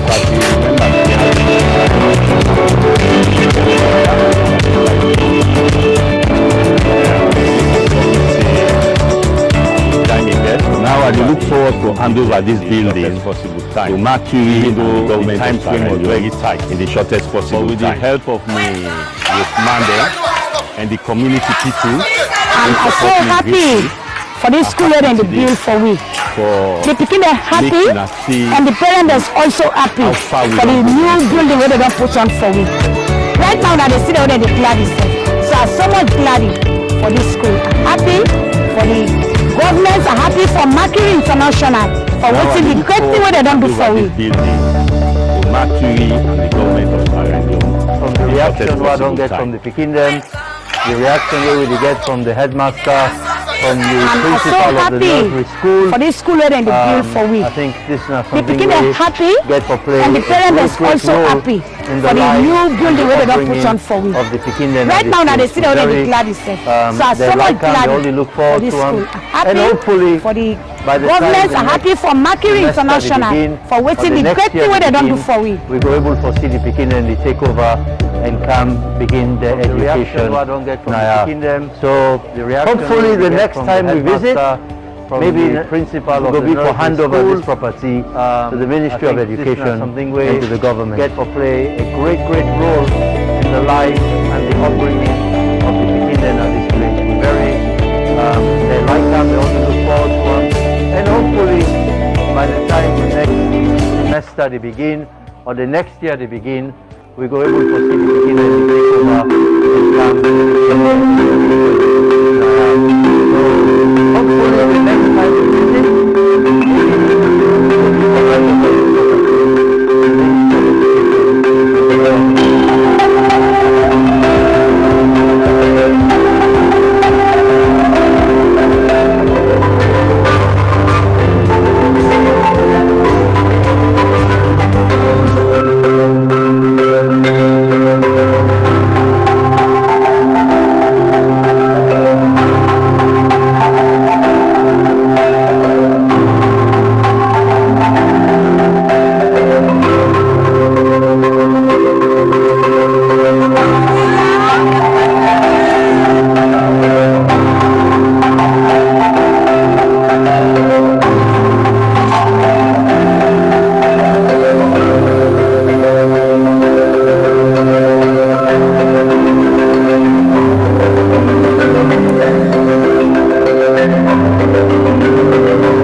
so this is another visit to the Moyamba school after a couple of weeks, and I think we don't go about maybe from the last time I've been there to now, probably don't go about 60% more than the last time I've been there. We don't see the roofing, we don't see the ceilings are all up, the doors are all in, the classrooms all tiled, all the staff room, the resource center, everything tiled, and very soon we will begin for tile the outside as well, and then it's just a question of doing the finishing and handing over.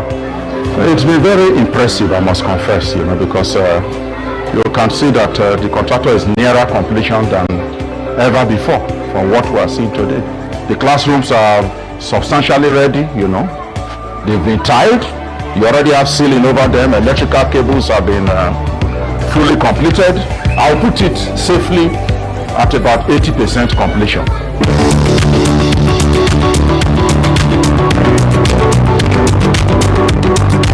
Well, if I can remember clearly, sometime in January, when they can hand over the site Guinea, I will make a promise, say I will try my best to hand over the school Gideon in the shortest possible time, even though the time frame was very tight. But with the help of me workman and the community people, they support me greatly. I'm happy today.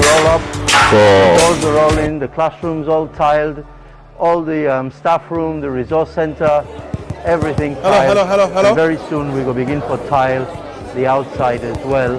And then hello, could you please be seated? Doing the finishing and handing over. Could you please be seated? We're resuming in the next 1 minute. Hello. You can see that the contractor is nearer completion than ever before. Hello. Could you please be seated? Substantially ready. They've been tiled. Ladies and gentlemen, please be. Electrical cables have been fully completed. I'll put it safely at about 80% completion.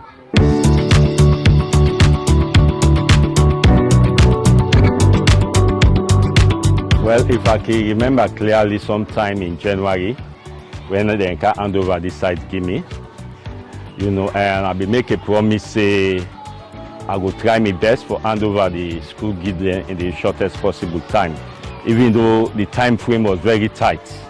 But with the help of me workman then and the community people, we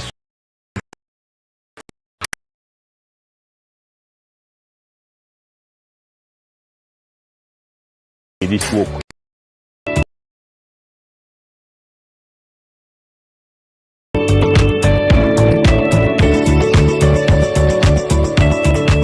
Now I look forward to hand over this building to Mercury and the government of Sierra Leone in the shortest possible time. I'm so happy for this school where they build for we. The pikin are happy and the parents are also happy for the new building where they don't put on for we. Right now that they see there they glad itself. So I'm so much glad for this school. I'm happy for the governments, I'm happy for Mercury International for waiting the great thing where they don't do for we. From the reaction what I don't get from the pikin them, the reaction where we get from the headmaster, from the principal of the nursery school, I think this is now something we get for play a great role in the lives and the upbringing of the pikin them at this place. We're very, they like them, they only look forward to them, and hopefully by the time the next semester they begin or the next year they begin, we go able to see the pikin and they take over and come begin their education now. So hopefully the next time we visit, maybe go be for handover this property to the Ministry of Education and to the government.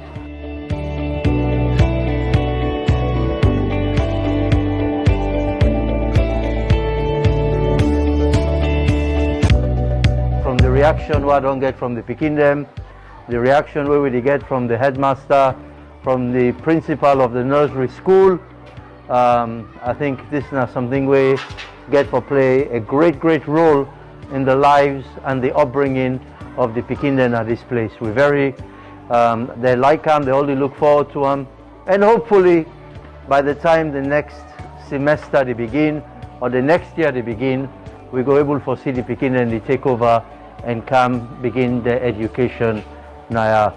So hopefully the next time we visit, maybe go be for handover this property to the Ministry of Education and to the government.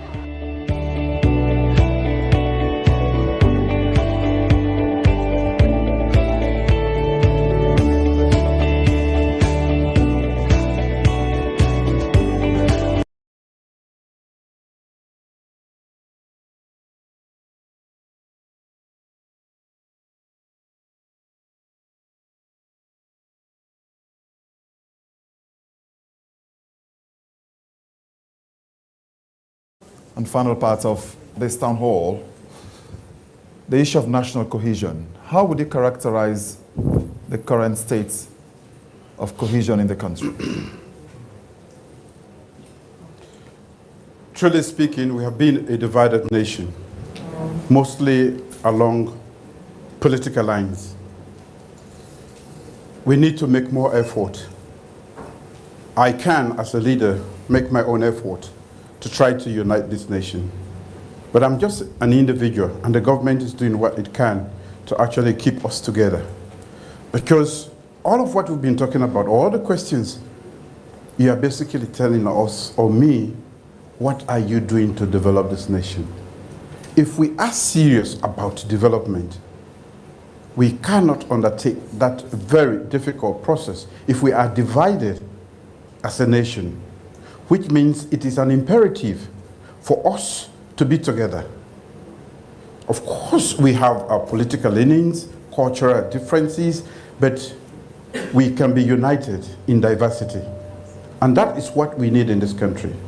What has happened over the period is bad politicians try to divide us using the ethnic cards to divide people instead of preaching to them what they stand for. So, to a very large extent, politics is what has divided us. Let me go back to a short history which I learned about not too long ago, and that is in Port Loko. There is a town there that was manned by mostly Mendes from Bonth and Kailam, and they settled there, Romani. They came to help Baibure to fight, and they settled there and they've been there.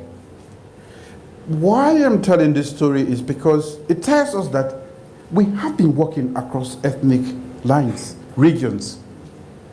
It is only now that bad politicians have introduced the ethnic card, regional card, and that's why we are divided. It's an imperative. Do you share in that blame yourself? Well, I don't subscribe to ethnic politics, regional politics. The fact remains that opposition members say they are being shut out of job recruitments. They say that survival has become more difficult for them because they feel ostracized by your government. Do you think that's a fair complaint? Opposition? Yes, please. The opposition. The opposition. We don't ask for who is in the opposition. We ask for qualifications. Well, the way the politics of Sierra Leone is, we can agree to disagree on this, but Sierra Leone, our politics is largely along regional lines. So when I say opposition, it's people in the north who feel hard on by your establishment. I have a lot of friends and I have a lot of people from the north, and a lot of people voted for me in the north. Yeah, a white man can have a black friend, but he's still racist. Well, I'm not that white man. I know I have a significant number of people out there who support me, besides the Sierra Leoneans. Let's forget about their support for me. And even when I go there, that's what I say to them. I've gone to the north more than I've been to the south and the east. And you know why? Because that is where I had the least vote. But that is because they don't know who I am or what I stand for. And I need to convince them. And I believe they are a part of this country. So I don't discriminate along that line. They are going to cry foul, as you know. We have to change certain people when we come in. It's done all over the world. Biden did his, and nobody will accuse him of tribalism, regionalism, and that's the same thing that is done in the UK and elsewhere around the world. But for the most part, we have not pushed out anybody from the civil service. Yeah, but in certain offices, you'd expect that somebody shouldn't lose their job because, you know, of a change in establishment. Like which office? Like in certain parastatals, lots of people lost their jobs when he became president. Not necessarily because they were fraudulently or I'm going to be judged by my performance and delivery. If you are in the opposition and you are going to be a hurdle in my way, I have to get somebody who understands me, who believes in my own manifesto pledges. A hurdle by not supporting you, or a hurdle by undermining your establishment, or what? Both. Both. They do a range of things, you know, with completely unnecessary. Should somebody lose their job, Mr. President, because they did not support you? I did not talk about support. You said both, Mr. President. Maybe if somebody does not support me, he is likely to be a hurdle. Much more likely to be a hurdle. And that's what I'm saying this. We have relatives, APCs, in certain key positions. I don't want to name names. I protect them because they are performing. They know that. All I need from any Sierra Leonean, perform. Whether you are red in color, at heart, and even outwardly, you will stay in your place. So really, I mean, let's face it.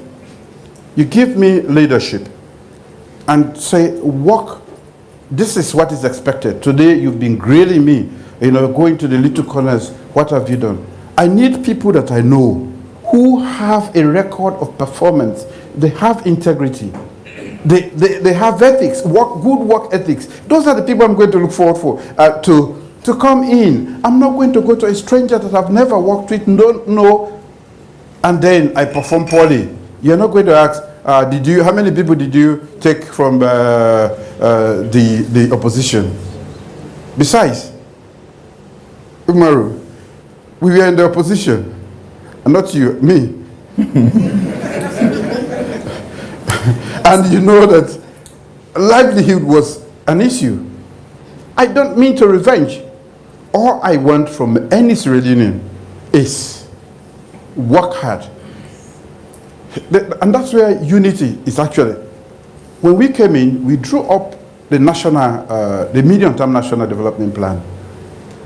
Of course, we sought the input of other stakeholders right across the opposition and so on and so forth. For me, I say human capital development, education for development.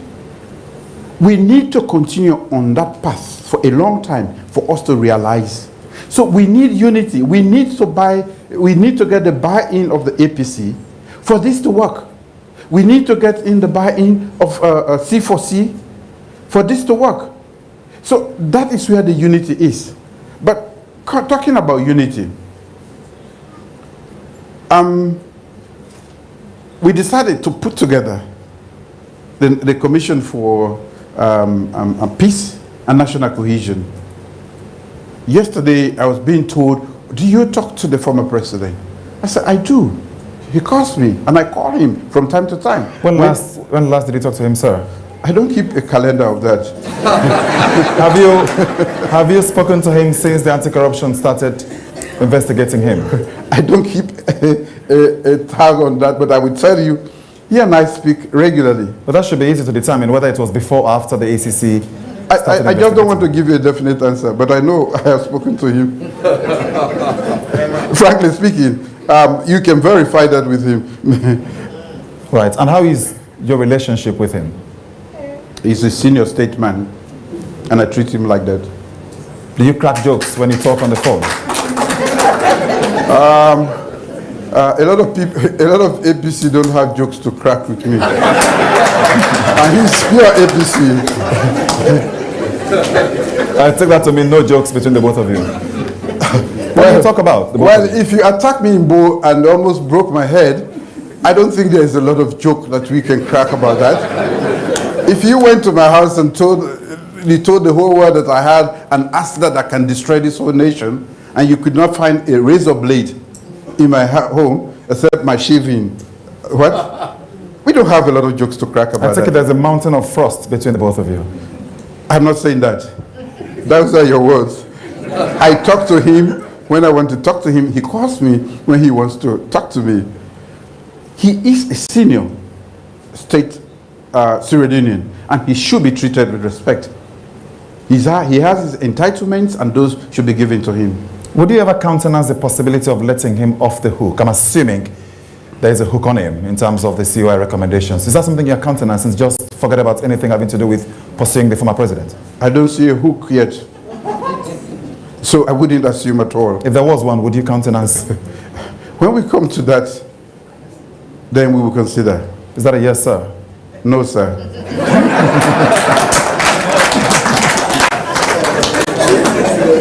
We move to, well, talking about that brings us neatly into the issue of accountability.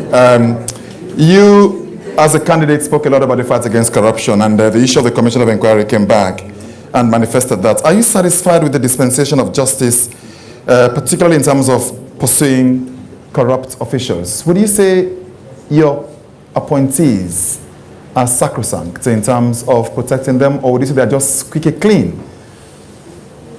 I should not be the determinant person. There's a whole system in place. I have told them exactly what we mean by not having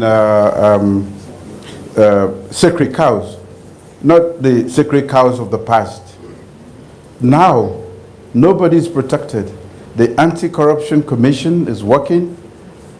I don't talk to them. They don't talk to me. Where they see corruption, they will pursue corruption. And of course, we've been talking a lot about the audit report. That goes right across. They check. And if there are anomalies in the way people account for monies that they've used, they will send those and we will implement those. So nobody is sacred. I tell everybody, government money, the people's money is sacred too. We should protect and use it for the purposes for which they are meant.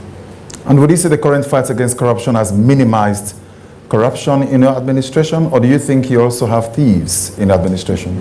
I wouldn't call anybody I've appointed as thieves, but I would tell you for sure that now, if you have to steal, you must be very cautious.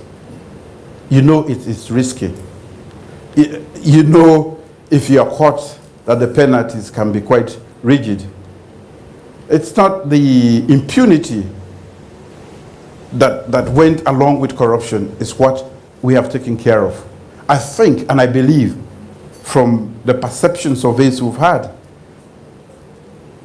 objective ones, that we have done quite a lot to instill fear into any potential thief. When I took over, I remember, we had a meager 49% according to the MCC. Now, we are way in our 80s. That means we are working. This is not an easy fight. It is not going to be won overnight. Excuse me, we have all been corrupt in this country. We have to make a decision to draw a line and change. Sometimes people talk about corruption as if they are not being corrupt. You know, the policeman talks about corruption of the politicians. You go to the hospital, they ask you to bring a paper to write on it. That is all corruption. What we have to recognize and acknowledge as a country is that it is not a single person that has been corrupt. It became a culture, and that culture, fighting against a culture, is not an easy fight. It's a collective fight, and I invite every Sierra Leonean to take this fight seriously so that we can win this battle against corruption. Yes, the fight against corruption will have to continue, to be honest. And I think I should ask you a bit about governance generally. Would you say you are pleased with the relationship between the central government and the local government? I ask this in particular because of the apparent frosting relations between the mayor of Freetown and the Ministry of Local Government. Well, in any human organization, there are certain dynamics that go wrong. If you are a subordinate, you have to recognize that you are subordinate, and there is a supervisory ministry. You must recognize that. If you don't recognize that, that is when friction sets in. But do you think central government should recruit all staff or staff for local councils? That is for the acts to decide. What has the minister advised you on? Say again? What has the minister advised you on that? Does he think recruitment, as was contested by the mayor of Freetown, was correctly done, or did somebody annex some other person's responsibilities? I think there should be consultation in that process. Do you think there was in that case? Maybe not enough. So you should blame it on a minister? No. I have to be able to identify where they went wrong. Who, the mayor or the minister? I'm not talking about the mayor. Mm-hmm. I'm not talking about, because it's an whole arrangement. But the act speaks specifically to that they have to have an arrangement to be able to elect, to appoint those that are eligible, and they have to go through.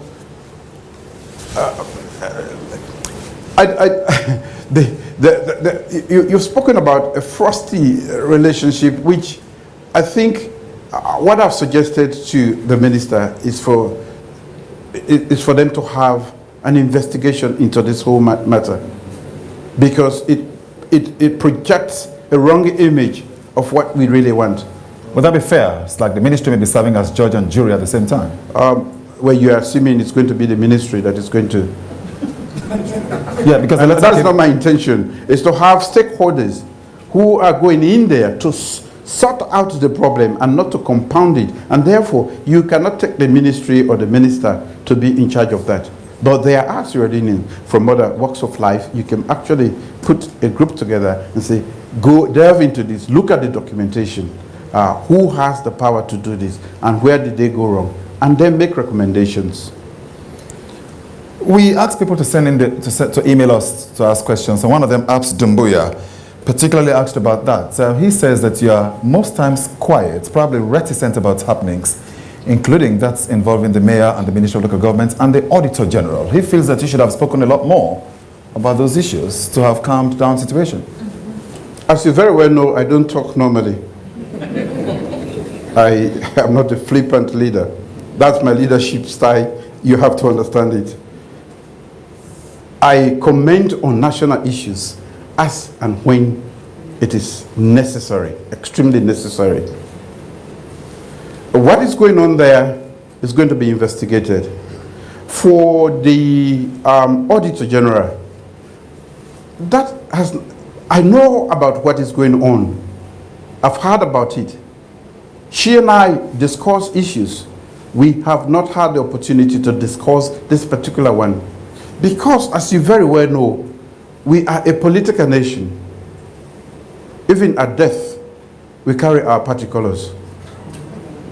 So, when issues like this happen, for me, like I said to you much earlier in this conversation, the Audit Service Sierra Leone, as part of our accountability structures, if we are serious about corruption, we have to listen to them. They have to be, they have to do a credible job too, so that they can identify the issues that are wrong, the issues that take place in the various ministries and departments, and that way we can start to address. When people talk about not addressing, we have only changed a few people in the system. It's the same old system, the same old people. So you don't expect them to change their ways of doing things immediately. The Audit Service is one of the most respected state institutions in Sierra Leone. And you have said that it's their responsibility to hold your government accountable as much as the law allows them to. Do you feel sorry for the Auditor General for what she seems to be going through, which some say is harassment, for doing a good job, auditing your system? Do you also pity me or my wife when they talk about her? The Audit Service, you mean? Talk about you and your wife? No. Well, I'm specific in terms of the audit. You're talking about her now. You Yeah. seem to be concerned about her. But you know what has been said about my person, my wife, and all of these people sitting here? Maybe you are politicians, she is not. Public officer.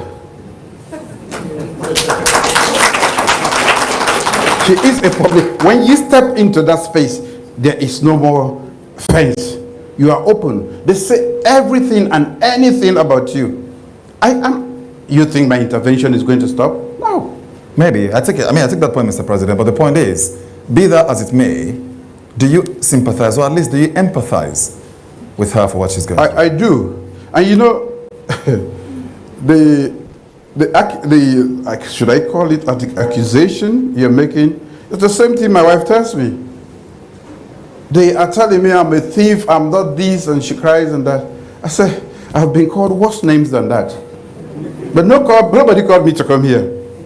I chose to come here. If you can't stand the heat, don't go to the kitchen. That's a good way. I'll just read to you some messages we received via email, Mr. President. Ronald Gidwani says, Mr. President, what has been your biggest or greatest challenge so far during your presidency? So many. The biggest? I have to order these challenges because in Sierra Leone, everything is a challenge. And they are all big. You call Babala.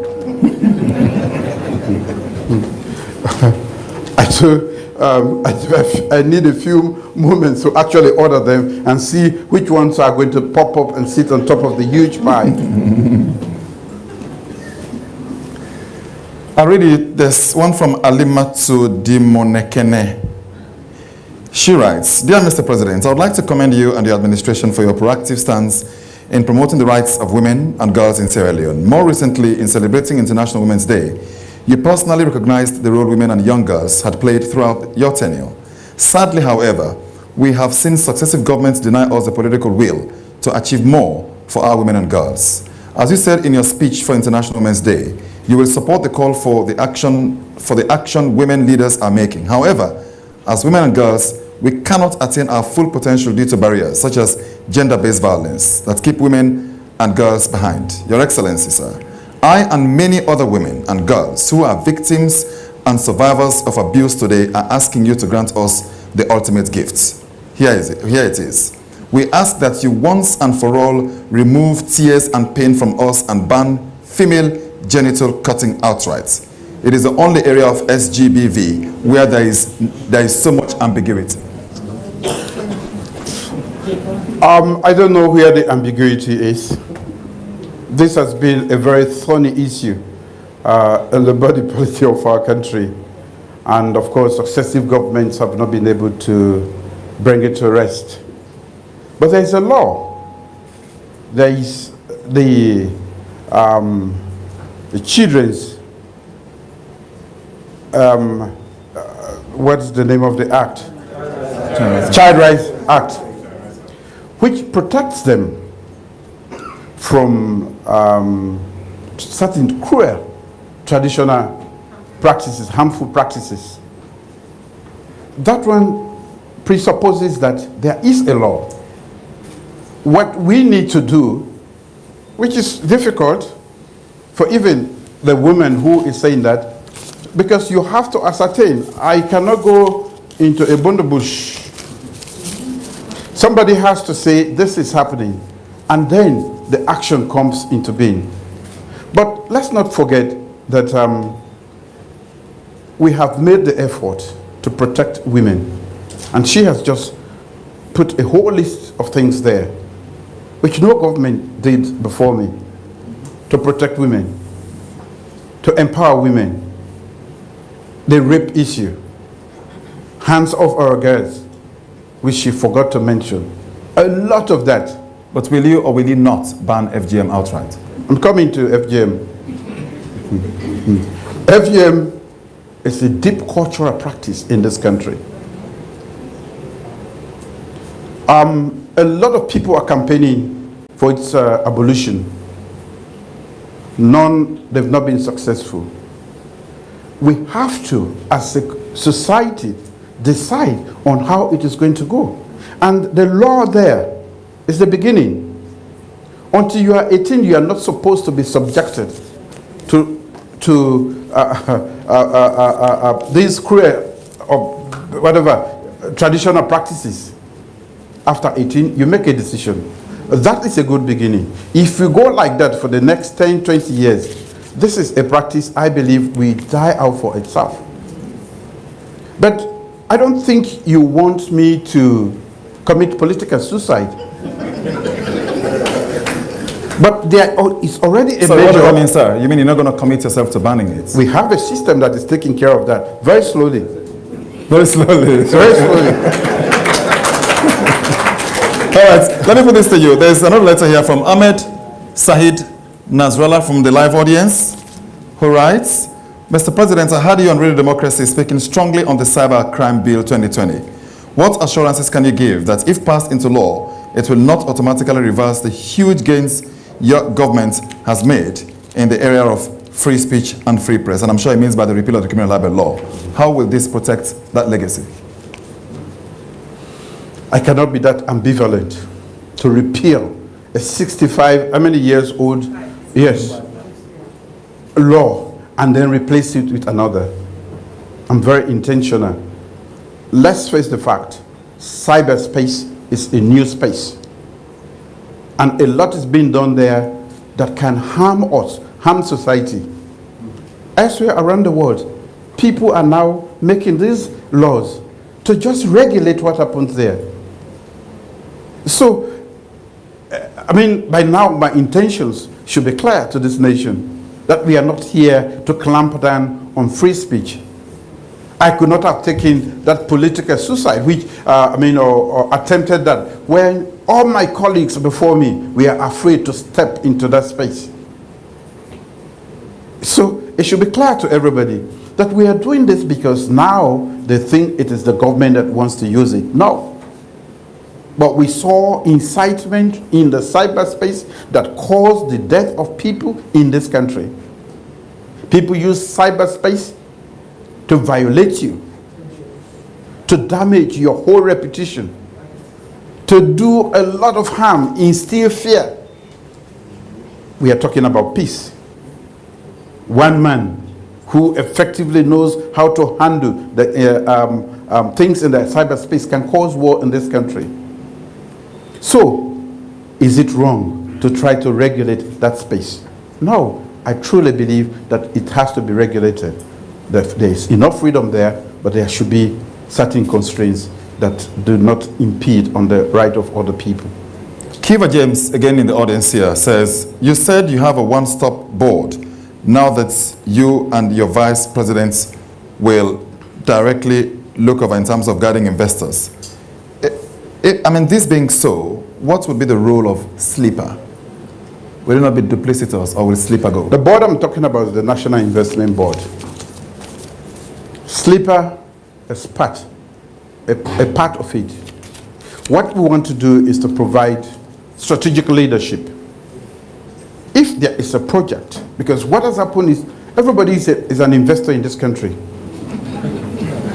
People come with less than 5,000 and we hold their portfolio, we go behind after them. Oh, I get investor. We want to just get rid of all of these. You come to us, you give us a proposal. I will be sitting there. If I'm not there, the vice president will be there. The Minister of Finance, Trade, and everybody will be there. We straight away determine whether this is anything to go by. If we decide, we make sure Sleeper, the corporate, everybody, they have to immediately certify that, give you all your papers in a very short time. That is basically it. Right. An anonymous one here says, what are your mistakes or regrets so far? Personal actions and policies. Any reflections? Mistakes. I've just started. 3 years, Mr. President. Mr. Moderator, 3 years in the country's history is so short. It's so short. So you have no regrets, so you've made no mistakes, you think? Mistakes. Could you have appointed a lot more women, for example, in government? I will appoint women. I have women. More women? More women. Seems grossly inadequate compared to the population of women in the country. Yes, but like I told you before, maybe we are using different criteria.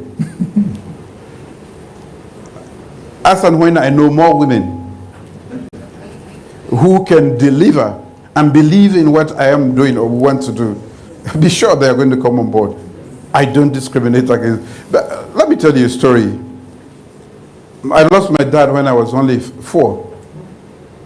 And I've never had a male in my life. You've never had a male? How do you mean? At home. Oh, okay, yeah. So I believe in women. Mm-hmm. They are among the best when it comes to resilience, when it comes to determination. All that I am comes from a poor woman who is not lettered. May her soul rest in peace. So I truly believe in women. So when I fight for women, it is from the heart. When I appoint women, it is from my heart, because I know they can be more loyal than us. They are great fighters, and they deal with stress more comfortably than you and I. Where are the women here? I see you are going bald already, and you're a very young man. Don't mind me. and I have a lot of gray hair too. Okay. That is because of the stress. We're in it together. We put up with a lot of that. Right. Honorable Sir Emerson Lamina, leader of the C4C in Parliament. who is in the audience, writes, Your Excellency, what is your view on the winner takes all and ethnicity as factors that undermine democratic consolidation and political inclusion in the body politic of Sierra Leone for the last 20 years? Well, I am proposing proportional representation. For the next election? If you support me. I'm one of 7 million Sierra Leoneans. I know you have a deep voice. You have to help me to convince many others who are already fighting against that. And why, again, we are talking about peace and peaceful coexistence in this country. I have realized as a leader that we need to be together, irrespective of our political colors. How do we do this? We know you, Umaru. I don't want you to hide behind any colors when you want to contest for political leadership. I hear in the next few years. You hear?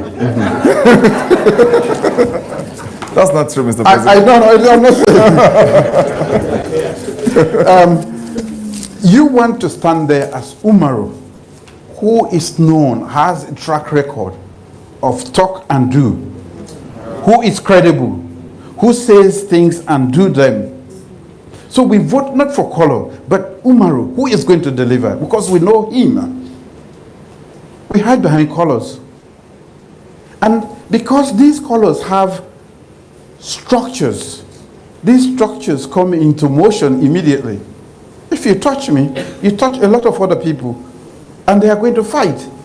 And because this enmity has been there from independence, that's why there's a lot of violence. We have to dismantle all of this. And sometimes, let's say in the north, if I be proportional representation, I will have some people from the north. So let's get into that, Mr. President. Are you saying you are calling for PR system against the 2023 elections? If so, does that presuppose that we are going to have a review of our constitution voted on before the elections? That is a tall order, as you know. Already there's opposition to it from a lot of quarters. But I have to sit down with them and convince them. I'm not doing this for 2023. I mean, within your party, opposition to it? Because my understanding is the APC don't seem to be opposed to a proportional representation system. That's my understanding. We don't have the same understanding. Really? Yes. If you can help me push this forward. For me, I want to leave a more peaceful country when I leave this office. And I want us to treat one another for who we are. Nobody should hide behind colors. So you know that from the time you start to go to school, if you want to join politics, you start to do the right things. So when you stand up or come forward for any position, people have a way of evaluating who you are, and they will vote or not vote for you based on how much they know you. Thank you, sir. Nyamakoro Sarata Sila, who is also in the audience here, says, Sierra Leone remains one of the poorest countries in the world, ranking 180 out of 187 countries. What specifically has their government done to alleviate this? Well, as I've said, we should not expect magic to happen overnight. This was regarded as one of the most corrupt countries, and therefore we deserve that position. What have I done? Now I've removed Sierra Leone on the corruption index, especially with the MCC, which is an outsider group that made an assessment of our fight. Now we have moved from 49 and we are in the 80s. That is one effort. In the way we handle national issues, when we had Ebola, it was not only a health catastrophe, but a serious scandal around monies that we have spent.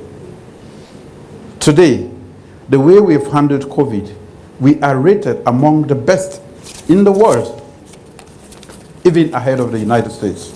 Yes. We are inching toward what the lady is. It is aspirational. Why do I insist on human capital development? A major move It is because whatever we say or do, until we have quality education, we can bring our kids at par, make them competitive in the world, useful for, as useful citizens in the 21st century, we are never going to move an inch forward. So, very slow, it may be very slow, but that human capital development, which once made us the Athens of West Africa, I've gone back to it. We are the most important asset in this country. You can count your diamonds, gold, and that, and one day they are all going to be finished. We are going to be here, and we do development, and we are the target of development. Until and unless we invest in us, human beings, we can never move. So all of these baby steps we are taking is towards that aspiration, to remove us from that stigma, that shameful position in the world. They are baby steps. The countries that lead us today have had to take theirs, and they've been taking them for over centuries. That is why you have the United States, you have the Singapores of the world, you have the United Kingdom, and Canada, Australia, and all Germany, France, and all of these.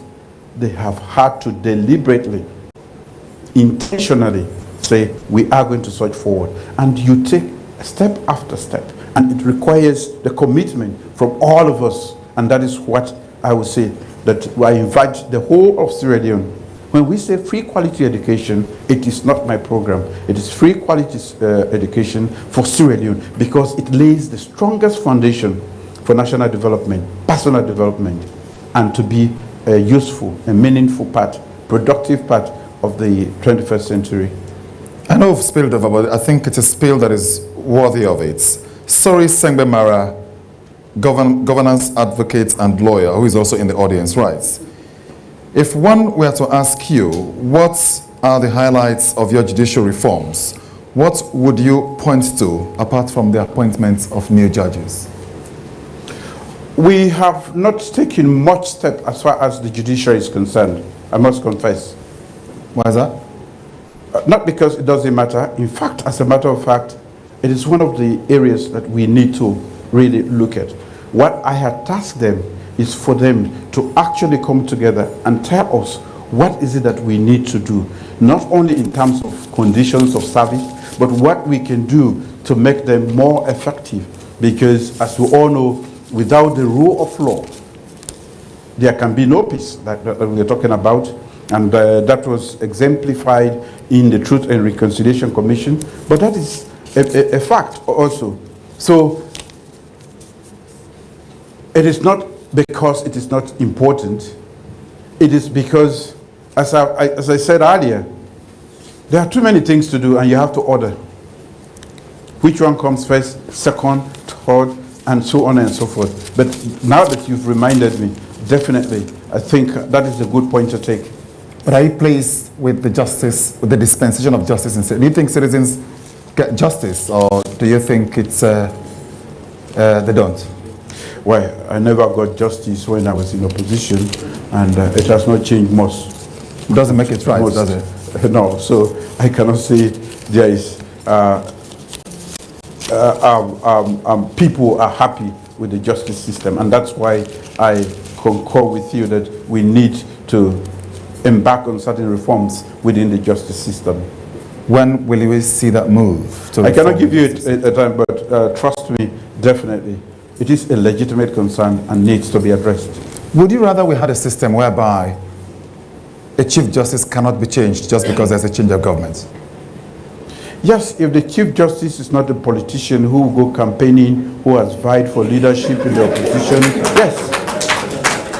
If the Chief Justice decides to be a professional, strictly professional, ethical, dispenses justice, or is interested in making sure that the structure he presides over dispenses justice, I will keep him there, keep him or her there as long as time can permit. Thank you, Mr. President. Unfortunately, we don't have time. We've already eaten into the agreed time, so I will just thank you on behalf of the organizers of this show, Mr. President, for your time here for this special edition of the CRI debates, which was organized by CRI and funded by, or sponsored rather, by Mercury International, ILRAJ, Africell, and produced by AYV. Thank you very much, Mr. President, for your time. Thank you for coming. Have a good night.